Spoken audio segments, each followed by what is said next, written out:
Or are either of you reading anything about the law of attraction right now?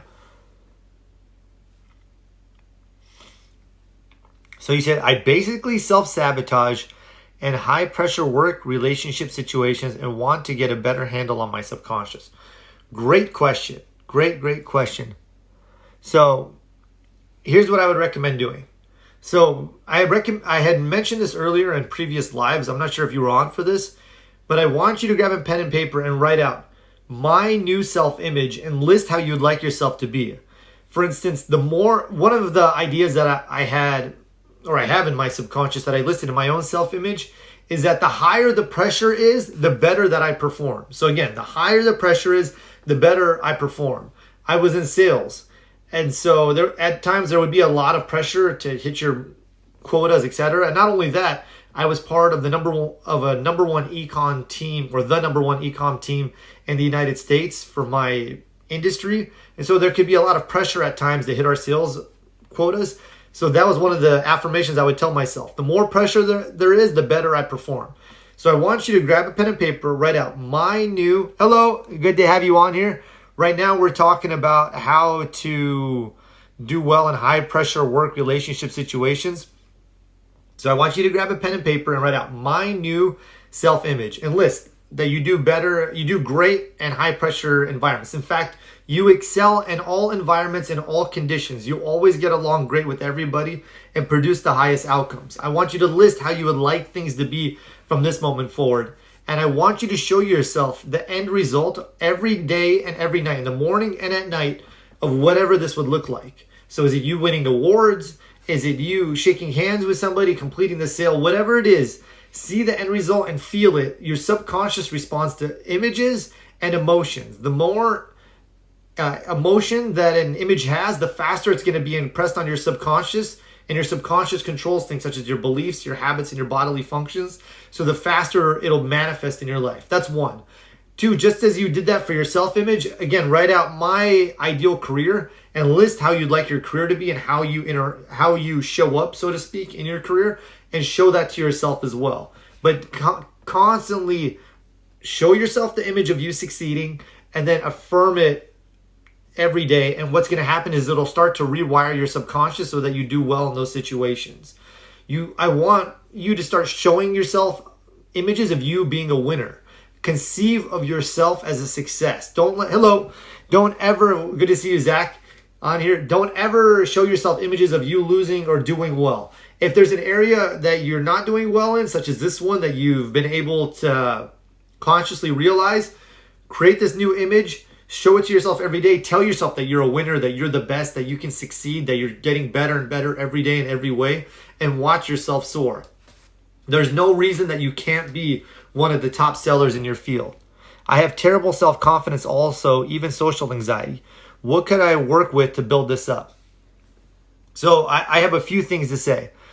So in one of my recent talks, I talk about how to overcome social anxiety. Social anxiety, first, anxiety in and of itself, for those of you who are watching this, it's misplaced enthusiasm. It's energy that wants to go outwards constructively, but is instead going inwards destructively. If that's the case, first, when you start to feel anxious, either take a few deep breaths to relax your body or go do something to get in motion and to get that energy flowing, but don't stay still. Now, I want to give you the following exercise to overcome your anxiety. And what's taking place right now is your subconscious, which always wants to keep everybody safe, it's associated massive amounts of pain to taking action, and massive amounts of pleasure to being at your current comfort level, your current area where you're safe, what your current reality.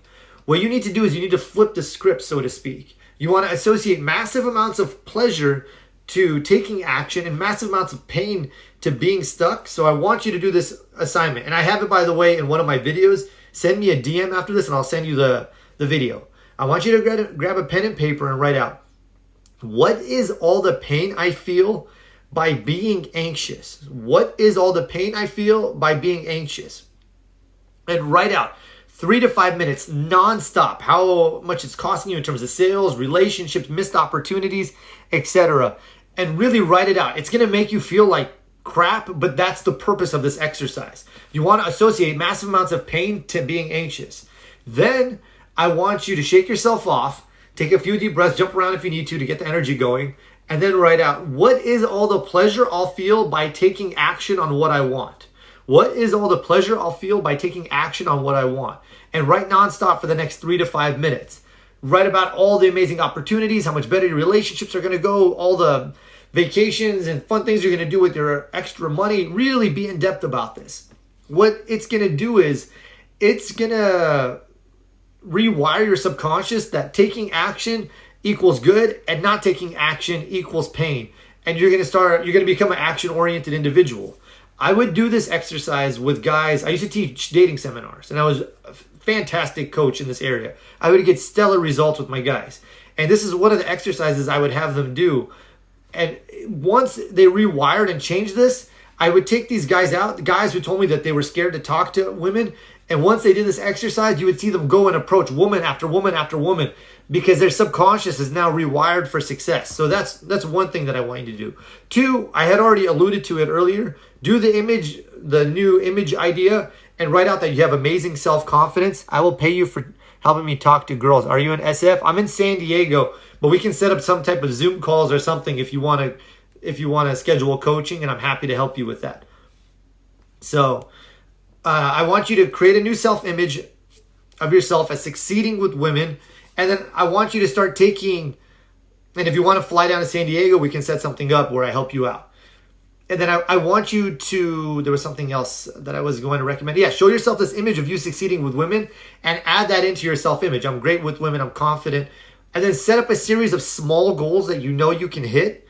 I mean, they could be very small. For instance, you just go and ask a stranger for directions, something really small, and just build on these small goals. And as you start to build on each one, your confidence will start to grow and your self-esteem will improve as well. Social skills, people need to realize, are a skill. They're a series of habits that people have practiced and they became proficient at them. And so they appear to be confident, and they are as a result of their continued practice.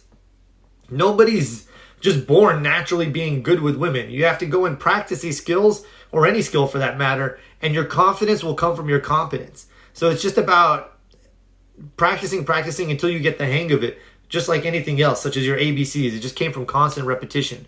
But again, start with the image. The most important thing is the image of you succeeding, and watch things start to shift in your life. I also have a great dating book that I can send to you. Send me a DM and I list everything out, and we can set up coaching sessions. I can really help turn things around in this area.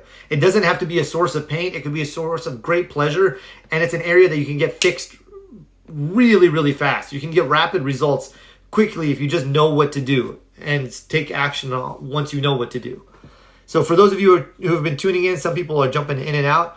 We're talking about the law of attraction and how to rewire your subconscious. If you have any questions, feel free to ask. Who can I work with to build this up? Also, I want you, this comes from Tony Robbins' work, start to be aware of what you do with your body. There's a thing called state control. What you do for you to control your state, there's 3 factors. There's your physiology, your focus, and your language. For you to feel unconfident or anxious, typically your shoulders have to be forward and you're going to be looking down, breathing shallow.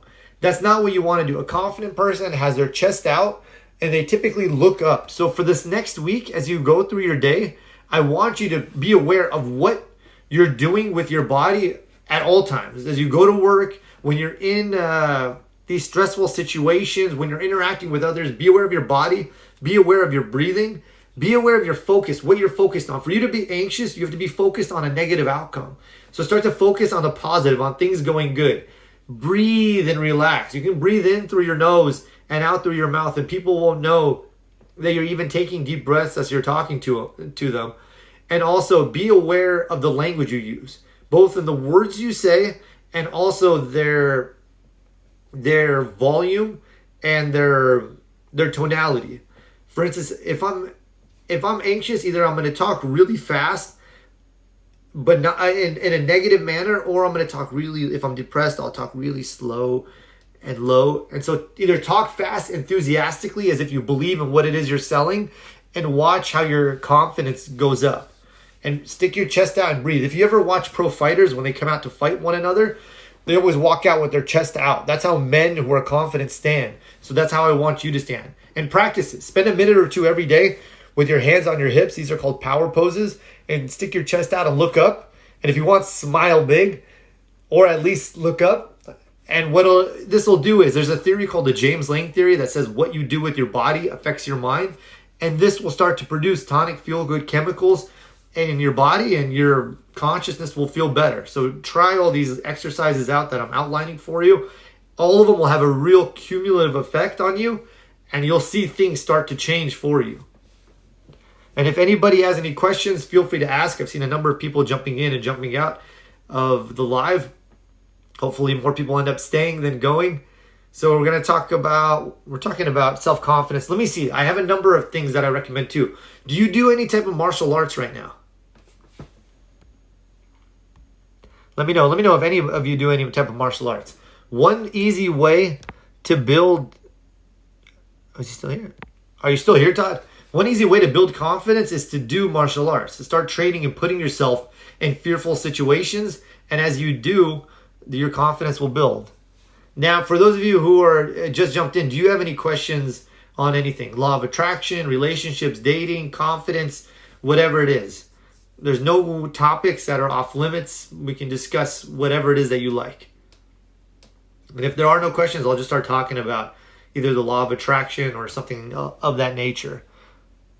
So I'll give it 1 second and I'll see who has a question and who doesn't. So right now, I'm going to just start talking, and if you have any questions, fear of rejection. Okay, first, when somebody so-called rejects you, they're not rejecting you, they're just rejecting your offer.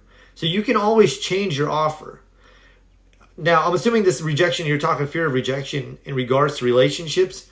Let me phrase something this way. Let's say, for example, I offer you a piece of gum, and you say no. Am I going to go start berating myself? No, you're so stupid, Tony.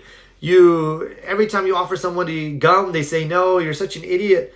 No, of course not. You saying no to my offer has nothing to do with me. You might have just, gotten done eating. You might have a mint in your mouth. You might be chewing gum already. You might not be in the mood for gum. There's a variety of factors that are influencing your decision. So they have nothing to do with me. I could wait a little bit and then ask you again. I could change my offer and offer you something else instead of gum. Hey, do you want a bottle of water or something? But I don't need to take it personal. How somebody reacts to you isn't an estimate of your worth as a human being. Now, there might be some things you need to change. Is your sales pitch not good? For instance, sometimes I would see guys when I used to teach dating seminars, they start talking to a woman and start leaning in way too close, and the woman would start to lean real far back until she felt really uncomfortable. And so I would have to adjust that, or the guy would feel uncomfortable when he'd first approach her, and he'd lean back and she would lean back until the rubber band would break, so to speak. So if you need to adjust your offer, change whatever you need to about yourself in a positive way. For instance, if you're not in shape, get in shape. If your hygiene's bad, get your hygiene better. If you're not sure what to say when speaking to somebody, go and type in conversational openers and practice your social skills, or go take a comedy improv class. Improve what you can, but don't be afraid of anything. Every no gets you one step closer to the person who's going to say yes. So strive to get your rejections out of the way as fast as possible, so to speak, because the faster you get them done, essentially the more sales you're going to have. When I was in sales, I need help with my philosophy essay. I can't think, it's so complicated to start. Let me know the topic and I'll answer that for you, or I'll help you out. When I was in sales, by the way, I was one of the highest closers in Southern California. At one point, I was the highest closer in Southern California. Now, that meant I was selling 1 out of every 5 people that I closed. Hello. And so that even me being super high up, I was only closing 20% of the 100% of people that are out there. And my goal was to provide as best service as I can And I didn't lament over those who said no. I knew I was doing a great job. I was offering a fantastic product. And those who said, yeah, they were a match for me, I wanted to help out. And those ones who said no, I wanted to move forward through as fast as possible so I could get to my yeses. And as a result, my income went way up and my close rate was always really high. So every no gets you closer to those people who would say yes. How do you stop grieving? Oh, Eli, let me know if you need help with your philosophy essay. How do you stop grieving for somebody? I have a few thoughts on this. So first, don't let anyone tell you how long or short you should. Don't let anyone tell you how long or short it should take you to grieve over somebody. That's something that's just for you. That's a personal issue. So nobody should tell you, aren't you already over that person? Take as long as you like. That's one. Two, I would recommend getting some type of weekly or daily wellness program that uplifts your state of mind, uplifts your body, mind, and soul, so that you're not spending time just in grief, but you're actually getting the support. You could either go talk to a professional, you could get you coaching, you could go and start doing yoga, something of a constructive nature that gets you out of that grieving mindset and gets that energy flowing, so to speak. Third, start to go through the various stages of grieving. I'm not sure all of them, but I know there's anger, hurt, sadness, fear, etc. And allow yourself the time. Excuse me 1 second. Let me adjust my screen display. It's just going to take a moment.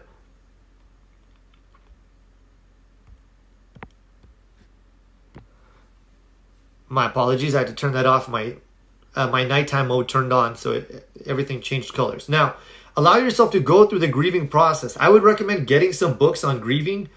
There's a great book by Stephen Levine called Who Dies? And it's a great book. It'll help you deal with all of the emotions that you're working through right now. I would also highly, highly recommend getting Testimony of Light by Helen Greaves. I want you to realize that nobody ever really dies. This life is a transition to whatever is after this. And that book lays a solid foundation, a solid framework for what takes place after this and how we can still connect with our loved ones who have passed on so that death doesn't have to be this final ultimate solution. Obviously, it's painful. I've had two of my closest friends pass away in the last 3 years, but you can still connect with those people through vibration by sending them love. And I would highly recommend getting that book. So I would, again, to reiterate, start to see a professional that can help you. Get on a weekly or daily wellness program. And then get some books by people who explain the grieving process and will help you walk through it. And that way it'll be really gentle. And lastly, allow yourself as much time as you need to grieve. It's a very powerful process. Also, a lot of growth can take place as a result of it. So give yourself as much time as you need. Now, I see some questions coming in. Eli, give me the actual prompt and I'll try to help you out. And then Mandy, she was, I'm assuming it was the death of a loved one is what it sounded like. Let me know if you have bad receptions, everyone, if the reception is good or not. For me, it says that it's good over here, but I don't know. It doesn't look like there's anything I could do to change it. By the way, I'm just going to play some good music in the background to get us in a really good state. While I do that, if any of you have any questions on anything, feel free to ask. There's nothing that's off limits. We've been talking about the law of attraction, relationships, building self-confidence.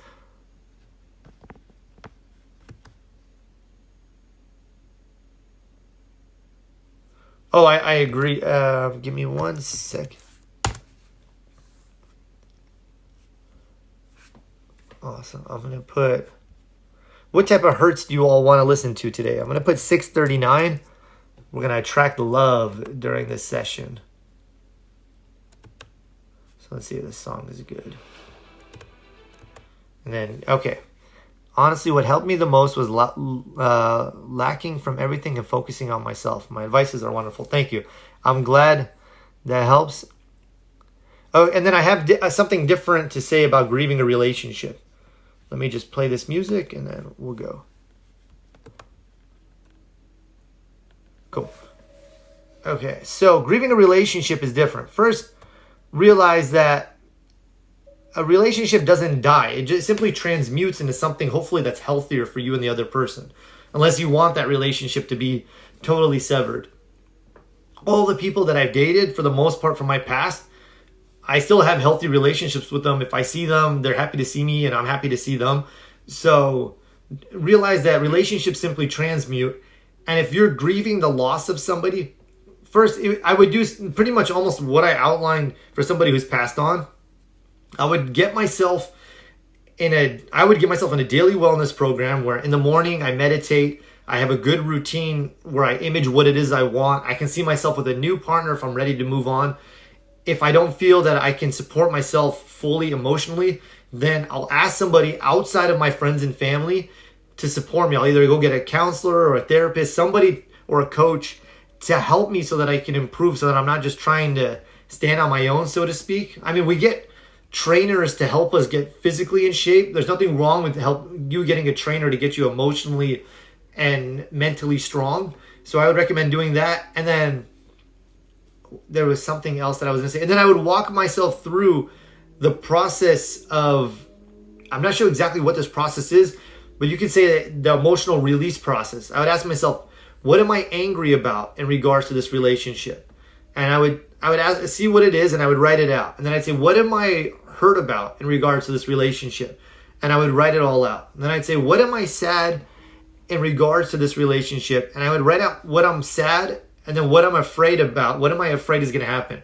Am I afraid that it's going to repeat itself? Am I afraid that the person's going to come back and it's still going to be unhealthy? I'd write out all my fears. And then lastly, after I've gone through all these emotions, I would, awesome. And if you need actual coaching sessions, I'm here for you too. And then lastly, and I'm glad to help. And then lastly, I would say I forgive this person. After working through all those emotions, I would work on forgiving the person and write out how I forgive that person. And most importantly, I forgive myself for what took place, what I said, what I didn't say, the times I should have known better, and so on. And then I would move forward. Also, one thing that I like to do that not a lot of people recommend, but I think it works, is I start going out right away. I start going out and meeting new people. I'm a firm believer that my next relationship will always be better than my previous one. That's one of my core beliefs. And so I start to tell myself that. And inevitably, it becomes a self-fulfilling prophecy. I always end up meeting somebody amazing. And exactly, yeah, staying hurt and angry, it does nobody any good. It just transmits negative energy to that person who ends up behaving in the way that you're putting forth. It attracts to you more negativity, which you don't need. So focus on the positive. Things are going to get better. Every day in every way, I'm getting better and better. And everything works together for my good. This relationship is a blessing, and it's going to bless me, and it's going to bless my partner. We're both moving on to greater good. And watch how things transform for you. So I would work through your emotions, get yourself on a wellness routine, and then start to affirm how this is working together for your highest good, and watch things shift. And then obviously start meeting new people. You don't have to start dating right away, but start meeting new people, and it'll take the sting, it'll take the energy out of that old relationship. And then I see some questions coming in.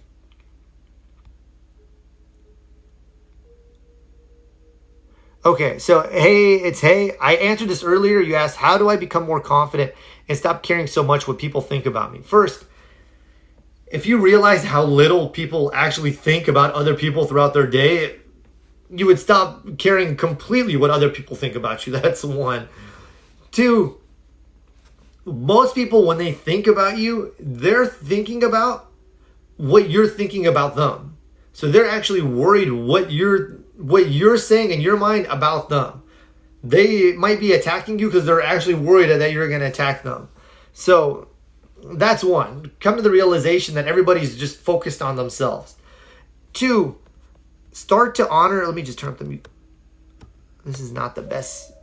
Okay, there you go. Let me just put on a different song, then I'm going to answer that question in depth because I think it's a really good question.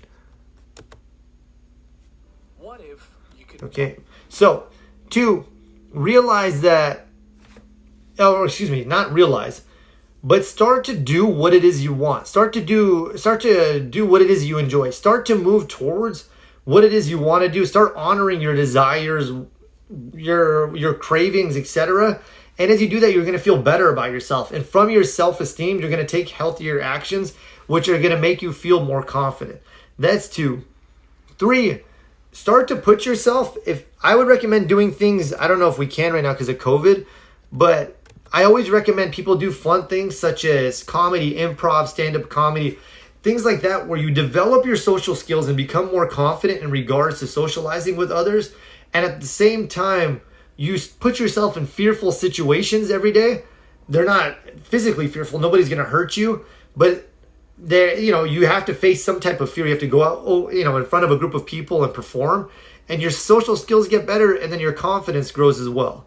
And then realize that confidence comes from competence. Social skills are a skill. They're a skill that you develop, and the more you put yourself in the arena, so to speak, the better your social skills will become, and the better you're going to do and feel. I also recommend, you don't have to do this, but this is just for my own history, so to speak. I recommend everybody go do martial arts if you can. You'll get in great shape. You'll feel super confident. You'll feel super strong. You'll pump healthy endorphins in your body every day, and your confidence will improve. And lastly, this is the most important one. Grab a pen and paper and write out my new self-image. The most important image you can have is the image you have of yourself. I say this night after night after night after night, hoping that it will be drummed into your heads and hoping it'll be drummed into my own head. The most important image that you can have is the image you have of yourself. So grab a pen and paper and write out my new self-image and list out, I'm confident in all situations. I succeed in interacting with others. I communicate effectively. My social skills are A+. I have a high emotional amplitude. Whatever it is, list how you want yourself to be and then see it every day and then feel as if it's taking place now. Imagine it, see it, feel it. The more feeling it has, the more it gets impressed on your subconscious, and the quicker your subconscious will make it a reality in your life. Your subconscious controls your beliefs, your habits, and your bodily functions. So you want to show it images of you being confident, of you being successful. By the way, the idea, I am not confident, is just an idea. It's just a belief.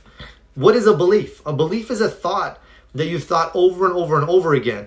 So all you need to do is start thinking a new thought. I'm confident, I'm successful, I'm confident, I'm successful, I'm confident, I'm successful. And start to beat this into your head like a drum. And here's the threshold of your subconscious. Here's that idea. It'll start to get more and more impressed until it's in there. And then once it's in there, it's as if you're watering it every day. And it's going to start attracting to you people, places, situations, circumstances, and events for you to become more confident. And you will be more confident. So try that out. Show yourself this image of you being confident. Affirm every day that you're confident, you're powerful, you're strong. A good affirmation for you to use is, I am well, strong, and full of courage. I'll say it again. I am well, strong, and full of courage. It's a powerful affirmation that can really shift things in your life. You want to be strong. You want to be well. You want to be full of courage. Courage is the ability to take action in spite of fear. If you can't have faith, total faith that you're going to do great, at least have courage where you're able to take action in spite of your fear. So I am well, strong, and full of courage, and watch things show up, watch things shift in your life. By the way, my nose is kind of swollen today. I got hit at boxing in my nose. So I'm looking at it, I'm like, oh, I look a little different. So let me know if that helps, and if you have any other questions, I'm happy to answer. And for those of you who just joined, feel free to follow me because I post regular tips daily on these type of things, and I'm happy to answer any questions that you want. So ask away. There's no topics that are off limits. Do you do mantras at all? Just like that? Yes, I have a number of mantras. Awesome. Martial arts are fantastic. I have a number of mantras that I recommend using. Hello. Good to see you here. So this first one I got from the Master Key System by Charles Hannell. He said, as we go through life, you want a certain affirmation that can guide you, that you can remember, that you don't have to try to recall something just out of the blue, that you'll have something that'll be kind of your North Star as you're going on your journey. So I'm going to give you this first affirmation. And the affirmation is, I am whole, perfect, strong, powerful, loving, harmonious, and happy. I'll say it again. I am whole, perfect, strong, powerful, loving, harmonious, and happy. I'll say it one more time. I am whole, perfect, strong, powerful, loving, harmonious, and happy. He said that's what's called an all-inclusive affirmation. It covers everything. I love affirmations like this that cover the whole gamut of experiences. He said, if you just say that affirmation to yourself, he said, if you say it in the good times, you're going to attract more good to you. When the rhythm is low and things seem to not be working out right, start to affirm that, and it'll shift you back from the low gear into the high gear, and things will start working out for you again. So it's, I am whole, perfect, strong, powerful, loving, harmonious, and happy. Another affirmation. This is from Emile Coué. He's the famous French psychologist that coined the term, every day in every way I'm getting better and better. First, by the way, use that affirmation. Every day in every way I am getting better and better. He says to say it to yourself 20 times in the morning upon awakening and 20 times at night before going to sleep. Now, why does he say to say it in the morning and at night upon awakening and before going to bed? The reason being is the first 15 minutes of the day and the last 15 minutes before you fall asleep, your brain starts to drop from beta. Beta is a state of mind when you're awake, to alpha. Alpha is a state that starts to occur when your brain goes into deep meditation. So it's as if the trapdoor to your subconscious begins to open. So say that every day, every morning and night, every day in every way, I'm getting better and better. And you can adjust it. Every day in every way, I'm getting richer and richer, happier and healthier, wealthier and wealthier, whatever it is you like, better and better looking. And watch things shift for you. Now, the reason I mentioned Emile Coué is he has a great affirmation that I like. He said, anytime you're going to begin any undertaking or do any task, tell yourself, it is easy and I can. Again, it is easy and I can. So let's say you have a big sales presentation. It is easy and I can do it. And show yourself the positive end result. That's one of my favorite mantras. It is easy and I can, and watch things shift. Brian Tracy, he has 2 affirmations. He tells himself every day. He just says it like 100 times a day, like as if you're beating a nail with a hammer into a board. I can do it, I can do it, I can do it, I can do it. He said, when you tell yourself, I can do it, it dissolves that fear of failure. And that's what you want to do, is dissolve that fear of failure. And then he also tells himself every day, I like myself, I like myself, I like myself, I like myself, I like myself. And he gets himself super pumped up. And he said the affirmation, I like myself, it's a tonic affirmation. It's a healing balm for your subconscious. So say it every day, I like myself. Now you can also say I love myself, but there's certain people in my life I love that I don't like. So I like to say both. So I like myself, I love myself. However you want to do it, but those are some great affirmations to use. Do you need to say affirmations out loud? Is that more powerful? I believe it amplifies the energy, so I recommend saying them out loud. However, if you live with people, you don't want them to think you're crazy, so you might have to do them in your head. But if you do say them with emphasis, I like myself, say it. But I recommend doing them out loud if you can, just because they have more impact. And then if anybody has any questions, feel free to ask. Those are bandages. I'm not sure what you mean, but let me know. Other affirmations that I would like. One of my favorite affirmations is from Joseph Murphy's The Power of Your Subconscious Mind. And in that book, he says, if you ever feel stuck in life, if you're not sure what to do with your career, if you're not sure where to live, what to do with the relationship, etc. For some reason, I look super tan today. Say the following affirmation to yourself. Say, from my nose. Oh, okay. Gotcha. Thank you. Say, the infinite intelligence of my subconscious mind reveals to me my true place in life. I'll say it again. The infinite intelligence of my subconscious mind reveals to me my true place in life. Oh, thank you, Eli.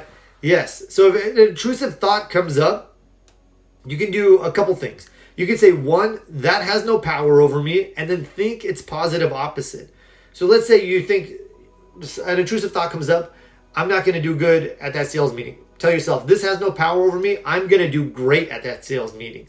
And then I would affirm a series of positive affirmations in addition to that one. I'm going to be the best salesman that they've ever seen. I'm going to sell everybody in that room. I'm going to earn more than ever before. My products are good, and they deserve to have my products. So as a result, I'm going to do great at sales. That way you really get the amplitude and the feeling tone of that positive idea going, and you impress it on your subconscious, and also through the law of attraction, you'll be putting out a powerful vibration that'll attract to you the right people, places, situations, circumstances, and events to match up with what it is you want. Oh, thank you. I'm glad you like how articulate I am. Oh, that's positive. Exactly, yeah. Negative thoughts they're the bugs or the weeds to the oasis that's your consciousness. So you want to replace them as much as possible. Do a mental house cleaning. And then what's going to happen is the more you do this, the less negative thoughts you're going to think and the more positive thoughts. So at first, let's say you're spending 80% of your time in negativity, 20% of your time in positivity. Then it'll be 30%, 70, and so on until you get to 80% positive, 20% negative. And then eventually, the ideal is when you're spending almost 100% of your day in pure positive energy. Let me just drink some water. While I drink some water, feel free to ask any questions you like. Nothing's off limits, so ask whatever you like.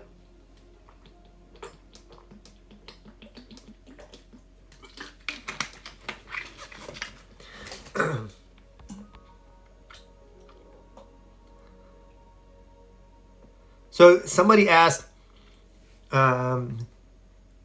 Evanis asked, what do I know about opening chakras? P.S. I like how articulate you are. I'm going to say something about the articulate part, and then I'll say my thought about chakras. For my articulation, I did a number of things, such as I took public speaking classes, I took comedy improv classes, I made myself do stand-up comedy. I regularly ask myself, what scares me? And then whatever the answer is, that's something I make myself do. Recently, I asked myself, what scares me? And I said, if I was to do a Muay Thai fight. And then it just so happened my gym was putting on fights. I was like, perfect, I'm going to go sign up. And I created an image of things going well, my hand being raised, me being victorious, and everything went fantastic. So it's important to ask, I like to ask myself regularly and try it out too. What scares me? And then go do whatever it is that scares you. And practice being articulate. So that's one. And then opening chakras. Chakras, well, there's a couple ways to do it. You can go to yoga and then do things through yoga, which is great. 2, you could see for each chakra center, send yourself that color and then give yourself a positive affirmation. This is obviously first relax your body and relax your mind. The reason being is when you relax your body and relax your mind, your subconscious begins to open. And then start to send light to each one of your chakra centers and then tell yourself something positive about that area and then watch your chakra centers, your energy body expand.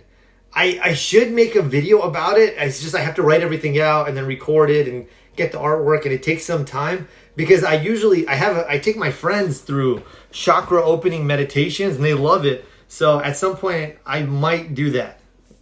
It just takes a little bit of time. Yep, for all those. Okay, let's see. And if anyone has any questions, if you don't currently follow me, please do, because I post regular stuff like this every day, 1 to 3 videos a day. Yeah, all right, cool. Hey, Miss Brisbole, good to have you on here. Now, what area are you all having the most difficulty in your life? Any idea on which chakra to work on first? It's all personal preference. If you're somebody who's having an issue with confidence and speaking up, then I would work on your 3rd chakra. If you're somebody who has an issue connecting with others, then work on your 2nd chakra. If you have an issue with stability in your life, financial stability, work on your root chakra. If you have an issue with love, work on your heart chakra. If you have an issue with, also, I would say vocalizing your thoughts or expressing yourself, work on your throat chakra. And then the last 2, I think, are just connecting with higher intelligence, if I'm not mistaken. Mm-hmm. Thank you. And then, if you're new to chakras, then I would definitely work on, as someone else said, root chakra first. But if there's a specific area that you're having an issue with, then you can jump to that. Okay, let me see. And then is there any areas that you all are having difficulty in your lives right now that you'd want to focus on? If you're not sure which area needs to be worked on in your life, just look at your life and see what area is working. And health. Mandy, was that your question that I answered earlier about rejection? Let me know. If it wasn't, I'll cover it because somebody else just asked about rejection. If it was, then I'll cover it briefly again, but after I get to the health thing. So first, Ms. Brisball said health. I have, by the way, on my YouTube channel, I have a number of health meditations and affirmations that could really help you. First, I have one. It's called Get Healthy Now. So it's called, if you type in Tony and Amy, Get Healthy Now on YouTube, it's a meditation that will help you get to the root cause of any health problems you might be having. It will create a new self-image for you that you're supposed to show yourself daily so that this idea will get impressed on your subconscious. Any idea, by the way, that gets impressed on your subconscious manifests in your body as either health or disease. So you want to impress on your subconscious ideas of a healthy, positive, constructive nature so that it expresses in your body as health. So yeah, check that out. Get Healthy Now. It has a number of positive affirmations. It's a great meditation. I'd recommend that. Second, I have two tracks. They're very similar to each other. If you type in Tony and Amy MLQ or Tony and Amy Perfect Health Concept, Tony and Amy Perfect Health Concept, or Tony and Amy MLQ. There are two affirmation tracks, both based on one is straight out of MLQ's work. The other is a one based on MLQ's work, where it just gives you all these positive ideas about your body, about how your body's becoming healthier. And then mentally, about how your mind is becoming healthier. You're feeling more peaceful and serene. And then I guess you could even say spiritually healthier as you become more and more peaceful and enjoy life more. So it walks you through everything. It's a very gentle affirmation track. I recommend listening to that every day, especially those days you don't feel like listening to it. Those are the days you need to listen to it the most, because it'll just gradually adjust you and put into your subconscious a series of positive ideas. So first, try those tracks out. Second, create an image of yourself. Write out my health and list how you're going to be. Write your weight, what your ideal weight is, how much energy you have, how much you sleep, what your diet is like, what your body looks like. Start to create this image for yourself, and then every day read your list, see it as if it's taking place now, and then create an action plan for you to achieve your goals. Do you need to get on a new a new diet? Do you need to start exercising? Do you need to start sleeping more? Make those necessary changes, and then obviously first it starts with the image, and then from the image you attract the right people, resources, etc. to create health and wellness for you. This reminds me, by the way, when there was a time in my life I was very, very skinny. And I wanted to gain weight. I had had enough of being skinny. So at the time I was 150 pounds, and I said I want to get really muscular. So I cut out a picture from Men's Health magazine of this guy who was super buff. And I cut off his head and I put my head on it. And every day I would see myself having that body and walking around, feeling strong, moving, with this muscular body. And again, remember, your subconscious controls things such as your beliefs, your habits, and your bodily functions. This third one is most important when in regards to health. So I'm showing it this image of me being healthy and strong and feeling it. And then when you're putting forth whatever you're putting into your subconscious, think of it as the ultimate supercomputer. It doesn't know the difference, by the way, between what's real and what's false. If you start showing it you being in shape, it's going to say, this is me now. And it's going to go to work to make it a reality. So I start showing it this new image of me being buff, looking great. And either that day or the next day, my workout partner tells me, hey, Tony, we always lift light. He said, do you want to start lifting heavy now? I want to get bigger. And I'm like, sure. Now, that might be a coincidence. To me, it's causation. And then a few days later, I run into a friend of mine who was a personal trainer, and he says, Tony, what are you working on nowadays? And I tell him, well, actually, the thing that I'm focusing on right now is just getting muscular. And he starts talking to me about my diet, and then he writes me out a diet plan. And then from there, I ended up gaining, I went from 150 all the way up to, at one point I weighed 200 pounds. And people thought I was on steroids. I was all big and buff. And it was because it all started with me adjusting the image that I had of myself in my mind. So start to show yourself images of what it is you'd like. And then obviously take the necessary changes from there. And then in addition to supplement that, listen to those tracks that I recommended and watch your health skyrocket.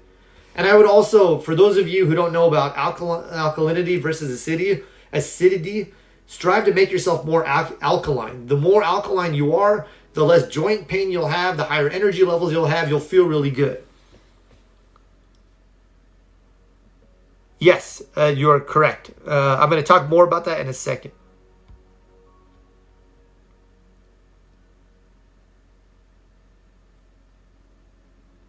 Okay. Just subbing your YouTube. I'm going to indulge. Oh, nice. Okay, thank you. All right, so I want to get to, I'm going to recover rejection. I'm going to cover it briefly just because I don't want to have to reiterate it for those who already listened to it. So again, for rejection, if somebody, wait, hold on. First tell me, did you listen to all that? If I offer somebody something and they say no, they're not rejecting me, they're rejecting my offer. Let me know if you already heard that. If you didn't, then I'll get into all that stuff. I want to make sure. Not sure what rejection itself was covered yet. Rejection, basically, in regards to rejection, I guess I'll just say it again briefly. You can't control how somebody else feels about you. So strive to put forth your best. And when they say no, they're not rejecting you. They're rejecting your offer. That person doesn't even know you. The true you is so bright and so beautiful. If the person really knew you, they'd be in awe. So don't take it personal if somebody says no to you. Ask yourself, is there something that I could have improved? Was there some area in my offer that I could have changed? Do I need to change my offer and offer something different? Or maybe that person is just not a right match for you. And if they're not, then just release that person with love and then look forward to the person that is going to be a right match for you. Every no that you get gets you one step closer to the right person who's going to say yes. So strive to just get through your rejections as quick as possible, learning, shifting, growing as much as you can with every interaction so you can bring your best foot forward when you meet that right person. Thoughts are immaterial things that turn into realities. We start faking it and end up believing it. Yeah, a belief, by the way, is just a thought you've thought over and over and over again. So if you don't like your current reality, just start thinking something new and start repeating the thought over and over and over and over again to yourself until that new belief seems so real, and your reality will start to shape and form and crystallize around this new idea, and that old idea will seem so foreign and unreal that you'll never want to think it again.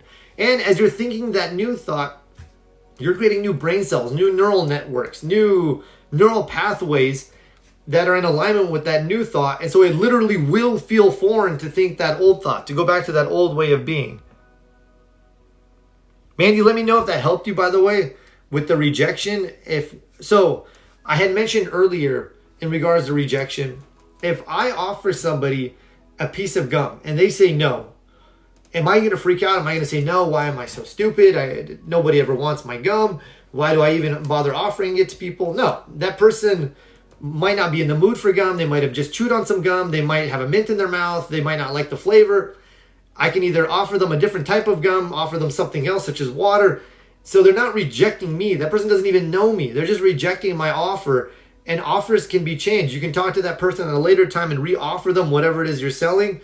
60% of sales, by the way, are made after the fourth attempt. I want to say this again.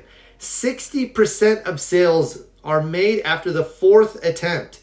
Most people ask somebody something once, the person says no, and they drop it for life. So don't be like those people. They're leaving so much on the table. I've spoken about this a number of times. At one point, I had the highest closing percentage in Southern California in my industry. How did I do that? First, I used the law of attraction. I would see and feel the end result of me being number one for that specific area. And also, I would do a lot of follow-up. I would follow up with those people that other salespeople didn't want to follow up with. I don't let that affect me because you don't want to get caught in the illusion of things. Everything has a gestation period. Most people, I used to do car sales. What most car salespeople did, excuse me, I just ate before I came on the live. What most car salespeople did is they would see somebody who would walk on the lot and they would try to sell them that day. And if they didn't, they would just wait for the next person to walk on and do it and try and do things that way. However, the average sales cycle for a person buying a car is 36 days. So they're missing so much. So I would consistently follow up with people, answer any questions. And if they didn't buy a car from me, they almost always ended up recommending somebody else who ended up buying a car from me. I had so much referral business at one point. It was fantastic. In fact, I haven't been in the car business for some time, but every month I get people calling me because their leases are ending and they want to buy another car from me. So I send them to my friend who is super thrilled to have my previous book of business. And then how do I not let that affect me? First you realize that you're so high value. If you believe in your product and your service, which you should, that if somebody says no, I mean, they're essentially missing out, or it's just not a right fit. And so I'm not going to feel bad about it at all. And also, not everybody's a customer. Not for instance, not every I couldn't get everybody qualified. Some people had bad credit. So just because they said no or things didn't work out doesn't mean something else isn't gonna work out in the future. I used to tell guys when I would teach dating seminars, you're only one interaction away from a good night. If I talk to 3 women, the first 2 said no, they don't want anything to do with me. And then the third one says yes, and we hit it off and we have an amazing night. The next day, am I going to remember the 2 who said no? I'm not even going to care about them. I'm going to focus on that one who said yes, and I'm going to feel so good about that I'll attract more good into my life from that point, from that place of abundance. So focus on the positive and realize everything is sales and everything is a funnel. You might start with 100 people, but then you're going to get down to whatever that percentage is per industry that says yes. Even I'm not sure what you mean, Bombery, with the sad faces, but let me know. Even Brad Pitt, if he went, he's rich, he's famous, he's good looking. If he went and asked out 100 women, he could probably date 99, percent of them, but he's not going to be able to get 100% of them. Some might think he's too old. Some might not be attracted to him. Some might be married or have boyfriends. So even he's going to have some percentage of rejection. So he shouldn't let it affect him. He should focus on the ones that'll say yes, the ones that want to be with him. That, by the way, is the key to, if you want successful relationships, don't go after. That's something, by the way, that my friend used to do. He would go to a bar and he'd walk around and he would see who would respond to him, who would smile at him, who would fix their hair, who would give him an indicator of interest. And then he would just talk to those women and things would go great and he would have a successful night. He played the game in his favor, and you should too. By the way, what are you asking in regards to dating rejection, or are you asking in regards to sales so that I know how to tailor my talk? And by the way, for anyone else that just joined in, feel free to ask whatever you like, and feel free to follow me on TikTok. I post content such as this 1 to 3 times a day, and it's designed to improve and help your life. So let me know if you're talking about relationships or if you're talking about sales. And if any of you have any questions, or if there's some area you want me to cover, feel free to ask now. There's nothing that's off limits. Do I read metaphysics? Yeah, I read. If I showed you all the books on my bed right now, not even in my library, just on my bed, you would be astounded. I read so much that it's like people yell at me. They're like, stop reading so much. Go do something. But I love what I read. I feel as if it feeds my soul. And this is where I get the material, the tips, the techniques. Also, I try a lot of things out to see what works. Now, you said you'd love to hear the perspective of the unanswered. I'm not sure what you mean by that, but let me know. Trying to make sure I manifest. You're always manifesting, by the way. At all times, you're manifesting according to the images in your mind and the feelings that you're putting forth. Just start to become a conscious manifester. That's the secret or the trick to life. Spend some time every morning and every night focusing on what it is you want and feeling the feelings of the end result.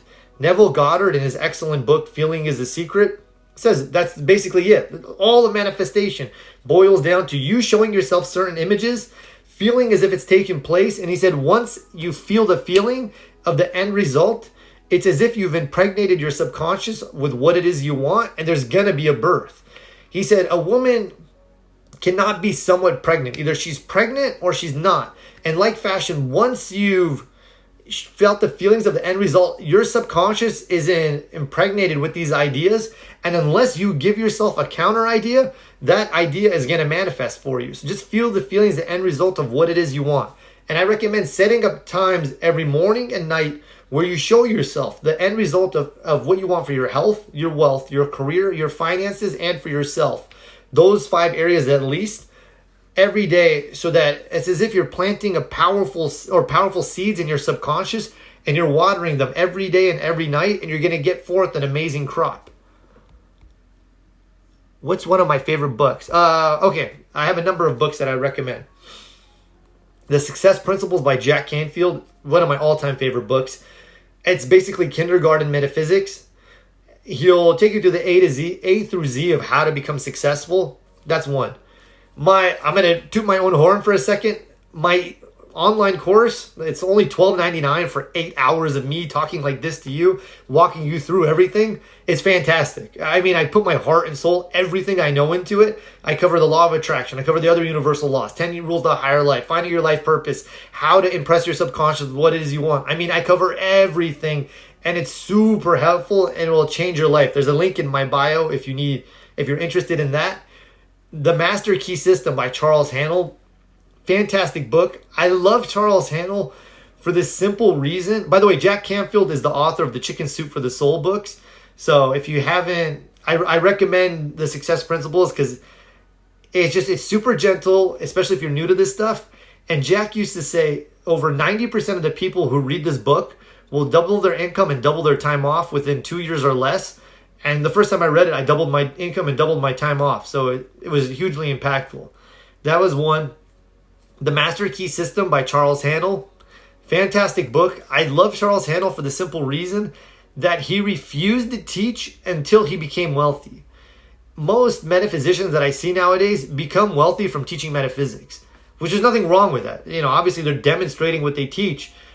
For myself, though, I didn't want to teach any of this until I demonstrated it in my own life, until I became number one in my industry, until I earned a certain amount of income. Then I could confidently teach this because I knew it worked. I first demonstrated it in the area of relationships with myself and hundreds of men, helping them create the relationships they want. And then from there, I went into the private sector. I did really well. And then now I'm teaching it. So I like Charles Haanel. And he, by the way, didn't start teaching this. His net worth when he wrote the Master Key System was around $250 million. So the guy knows his stuff. It's 48 lessons designed to take you from where you are into a higher consciousness. I also love Neville Goddard. I like his book, The Power of Imagination, because it's basically it's 4 of his books, or a number of his books put into one book. So I'm going through it right now. I love anything by Neville. I'm a big fan of his. And then is there anything else? And then I have some other books, but I can't recommend them to you because they're from Concept Therapy. Concept Therapy is it's a group, it's a school of thought that believe you have fixed ideas called concepts. And then therapy means having healing qualities, and it just teaches you how to take your negative concepts and replace them with positive ones, and so your whole life will change. I don't like the group because I think they're strange, but I love the founder. His books are amazing. But for you to get each book, you unfortunately have to take a seminar with those people. So I don't recommend any of their stuff. That's why I share it as freely as I can without having to send anybody to them. I don't know if that helps or not. But yeah, so the Success Principles, the Master Key System, The Power of Imagination, Rays of the Dawn by Dr. Fleet. He was the founder of Concept Therapy. That book you can actually get on Amazon. It's Natural Laws of the Body, Mind, Soul. It's a great book. It's written fear, faith, anger, patience, hate, love. That's how you're supposed to read it. It's a very good book. And then what else would I recommend for you all? Oh yeah, I can't believe I didn't think of this. The Silva Method by Jose Silva. Fantastic. The Silva Method by Jose Silva. It'll teach you a form of active meditation. There's guided meditation where you walk through a process, and then there's passive meditation where you just focus on your breath. This is a form of guided meditation that will teach you how to implant in your subconscious what it is you want and how to extract from your subconscious whatever it is that's painful and harmful so that you can replace it with something healthier. I love Jose Silva. I love his work. A lot of my meditations are made from Jose Silva. And one of the exercises, the glass of water technique in one of my videos, is from him. I highly recommend him. Okay. Need to hear what the nun wrote. Okay, cool. I'm glad that helps, Mandy. If you need me to go more in depth, just let me know. I want to hear what the nun wrote to the other nun. So, all right, Nate. Is Nate still on? So, for those of you who don't know what he's referencing, he's talking about Testimony of Light by Helen Greaves. Excuse me, sorry. I just did I did an hour of Muay Thai and then an hour of boxing, and then I ate. So I have a bit of indigestion right now. So he's talking about Testimony of Light by Helen Greaves, which is a fantastic book. It's about 2 nuns who would get together and meditate every day. And one of the nuns abruptly passes away. And the other nun is surprised to find that the other nun who's still alive, she has this irresistible urge to start writing. And as she starts writing, it's the nun on the other side describing to her what she's experiencing. And the other nun talks about how she wakes up and there's people there. And she's shocked because she's thinking there's going to be angels, whatever. But she's in this place, I don't want to call it purgatory because it's a higher place vibrationally than the earth. And there's beings, humans that have spent all this time evolving and, working on themselves. And they're like, you could call them light beings, so to speak. And they come to assist her, but they dim their light because otherwise it's so bright that it just overwhelms her. And she starts to work with these people and grow and advance. And she goes into the lower forms of consciousness or strata that exist in that realm. And she helps people grow. And she talks about how we can still affect people on the other side. When we send them light, when we send them love, when we send them feelings of good, it helps them grow and evolve on the other side. And they can actually send us vibrations back of love and joy. And Helen actually talks about how the scientists on the other side are working on some project. And the nun on the other side tells her, you're going to see it in your paper soon. Get ready. And Helen talks about how it appears in the paper. So they're sending thought vibrations to these scientists on Earth. The scientists on Earth think that they're coming up with their own inventions, but it's what the scientists on the other side are projecting to them. So it's really fascinating reading. It'll expand your thought processes. And I always recommend that book to people who have lost a loved one because it seems to help them cope once they realize that there's something after this. This isn't the final destination, so to speak. Good question. Okay, so let's see. Staying the okay, I will do that. Okay, staying in the present, okay, I will do that. Good. Is it on Audible? Yes, it should be. All the books that I recommended should be on Audible. And all that brought you here on TikTok. Are you asking me, Nate, or let me know what you mean? I said the Success Principles, the Master Key System, My E-Course, of course, and the Silva Method were the books I recommended. GSP was caught cheating. How can he be your favorite? How dare you, San Diego Wave Bandit? How dare you? I love Georges St-Pierre. To me, he's the greatest UFC fighter of all time. I say UFC because I'm good friends with Boss Rutan. Boss Rutan is the former UFC heavyweight champion and a king of Pancrase. It was a Japanese organization. He's one of my really good friends. To me, he's the greatest MMA fighter of all time. And then GSP is the greatest UFC fighter of all time. So I don't think GSP was caught cheating for anything aside from the Vaseline stuff, which wasn't his fault. Okay. Do you think we are being lived like Byron Katie, or do you believe we have total control? I believe you have total control. I believe that there's a higher essence to you, something that's infinitely intelligent and loving, that you can allow yourself to be a conduit for, where it'll inspire you, but it's still you that's the vehicle. So it's like there's electricity and light. You're the light bulb, but you can allow the electricity to flow through you. So you can do with the spirit what it is you want. There's unmanifest, and you bring it into manifestation via your images that you're holding in your mind and the feelings that you have. I like Byron Katie, by the way. She was at the point that she wanted to kill herself. She wanted to die. She was in this horrible, painful state, and she totally surrendered. The pain overwhelmed her until she completely let go of all of her negativity, her restrictions, her repression. And once she surrendered, this cosmic light flew through her, and she had a higher experience, a peak experience. And then from there, she went out and started teaching. The only thing, though, nothing against Byron Katie, is I'd like to give you practical stuff that you can go use today. Not this not airy-fairy, but this, what's the word I'm looking for? I guess cloudy sense of spirituality where, you're not really sure what's the meaning of this, what's the meaning of that. I want to give you tips and techniques that you can put it into work today and make your life start working today. Not sometime in the future, but right now start seeing results. Nothing is a coincidence. FYP going to buy yours. Awesome. Good. And by the way, for those of you who get my course, if you have any questions, just ask it on the message board and I answer the questions there. So I want you to do as well as possible in your life. I'll see his photo after this. My son passed away August 7th, 2020. First, I'm sorry for your loss. I mean, that is one of the most painful things that could ever happen to a person, to lose a child. Please send me your son's name in a DM, and I'll pray for you and your son. And please, I would recommend getting the book Testimony of Light. I would also recommend Stephen Levine's Who Dies. That's another great book for just handling the grieving process. One of my best friends read it before. One of my best friends passed away from brain cancer in April, and he read that book, and that book really helped him as he went through his process about to transition. So I recommend getting those two books. And then I have a process called How to Connect with a Loved One. It's a video if you want to try it out to connect with your son while you dream. So it's called How to Connect with a Loved One that's passed on. And it's a great video. And try out the process. It'll really help you out. It's a great video. I meant to say it's a great process. I wasn't trying to pump myself up. So, cute nose. Thank you. Thank you. I'm self-conscious about it in case you were on earlier because I got hit in the nose earlier.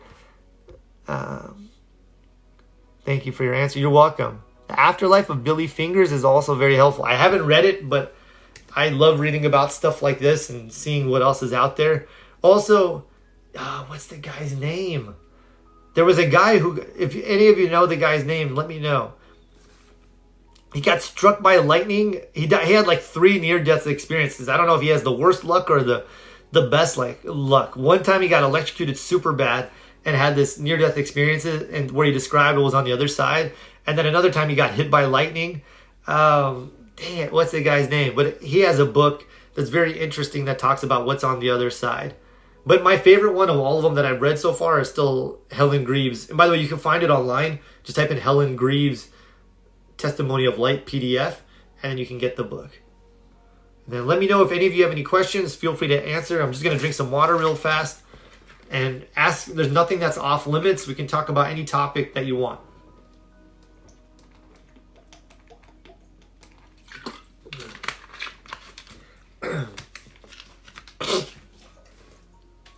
For those of you who just joined, we've been talking about the law of attraction, overcoming rejection, being more self-confident, a number of positive things. I want to see each one of you do well. I want to see you.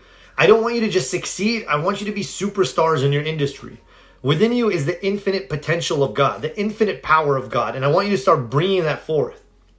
A great affirmation to use every day is, I am a genius and I apply my wisdom now. I am a genius and I apply my wisdom now. Each of you is a genius. There's so much intelligence, wisdom, beauty, brilliance within you that if you were to tap into all of your latent potential, it would astound you. It would totally transform your life from this moment forward. So try that affirmation out. Try it out for at least 60 days until it becomes a subconscious belief. It's, I am a genius and I apply my wisdom now. That affirmation was given to John D. Martini by Paul Bragg. Paul Bragg is the guy who made the apple cider vinegar drinks, and he didn't invent apple cider vinegar, but he popularized that drink, and he gave that to John D. Martini when John D. Martini was told that he had a learning deficit. What's the word? Deficiency. A learning deficiency, and as a result, John D. Martini ended up becoming a doctor and ended up becoming incredibly wealthy. So I am a genius, and I apply my wisdom now. Now, is there any areas any of you need help with? Anything that you'd like me to discuss? There's nothing that's off limits. If not, I'll pick a topic and I'll just start talking about it. By the way, what are you reading right now? What are you doing in terms of your morning routine? I have a vision board behind me, so I show myself images of what it is I want. I also, every morning, I show myself succeeding in the following areas. I show myself my body is healthy. My body is healthy. I have a nice six-pack coming in. My body looks good. I show myself having success in my relationships. How do you turn new positive beliefs from an intellectual understanding to a heartfelt knowing? That's a good question. So how do you turn new positive beliefs from an intellectual understanding to a heartfelt knowing? What I would do is, so let's say you write out my ideal career, right? And you list all of its qualities. So that's still of the mind. So you want to take that further. Show yourself the end result of what it is you want. First, show it in the third person, slightly higher than you are, about 20 degrees, because when you look up at anything, it starts to make your brain go into an alpha cycle. Alpha is a deeper state of mind than beta when you're awake. And then bring that image, make it brighter and closer until it's in the first person. And imagine that it's taking place now and feel it as if it's taking place now. And that takes you out of that intellect that it's something out there that may or may not happen. And then it brings you into that moment of feeling it now. And then once you feel it, consider the matter closed. It's done. You don't have to convince anybody of it. You don't have to tell people about it. You don't have to try to force it to happen or anything like that. It's complete. It's as if once a woman is pregnant, she knows she's pregnant, and she doesn't have to she doesn't have to go convince the world that she is. Once she knows she is. If people don't believe her, she'll think they're crazy. And that's how you should look at it too. Just realize that there's a certain gestation period for every idea you show yourself. Some things will manifest right away. Some things take some time depending on what it is you want. Hello. So give yourself time for what it is that you've shown yourself to manifest. Your job is to decide the what. The universe's job is the how to make it happen. So hold on one second. You said, but doesn't the core belief keep emitting? So you have this core belief. Let's say somebody's not confident and they start to affirm that they're confident, that they're successful.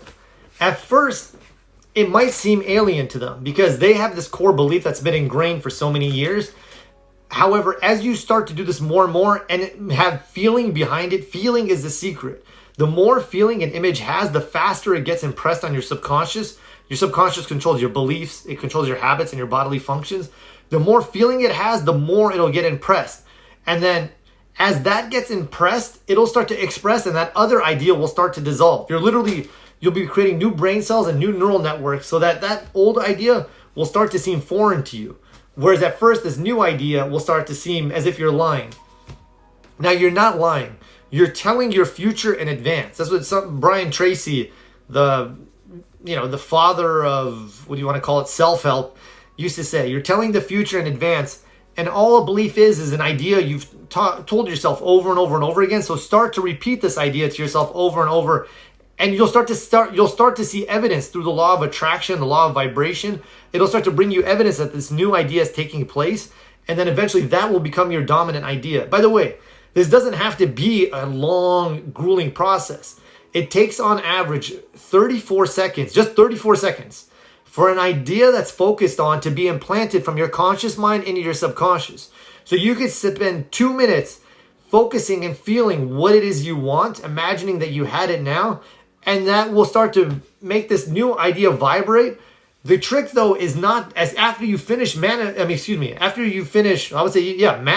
what it is you want, putting forth this positive idea. The trick is not to open your eyes and see where your life is now and then start to affirm that old idea. You want to imagine that what you're seeing on the inside is the real, and what you're seeing on this outside is the past, because it is the past. It's the accumulation of old thought forms and actions that have brought you to this moment. And as you change your internal images and even your external, what you look at every day, your subconscious will say, this is my life now, and it'll start to create it for you. So take your mind off the past, take your mind off that old idea. Another thing that you could do, so first, affirm it and feel it for at least 2 minutes. Another thing that you could do is you could relax your body, relax your mind by counting down from 50 to 1 or 30 to 1, depending on how new or not new you are to relaxing your mind. And when you count down, don't count down in a way how fast I'm talking. Count down slow. 50, 49, 48. And when you get to 1, your mind will be really relaxed and the trap door to your subconscious will be open. And ask yourself, where did I get this negative idea about, confidence or money or whatever it is?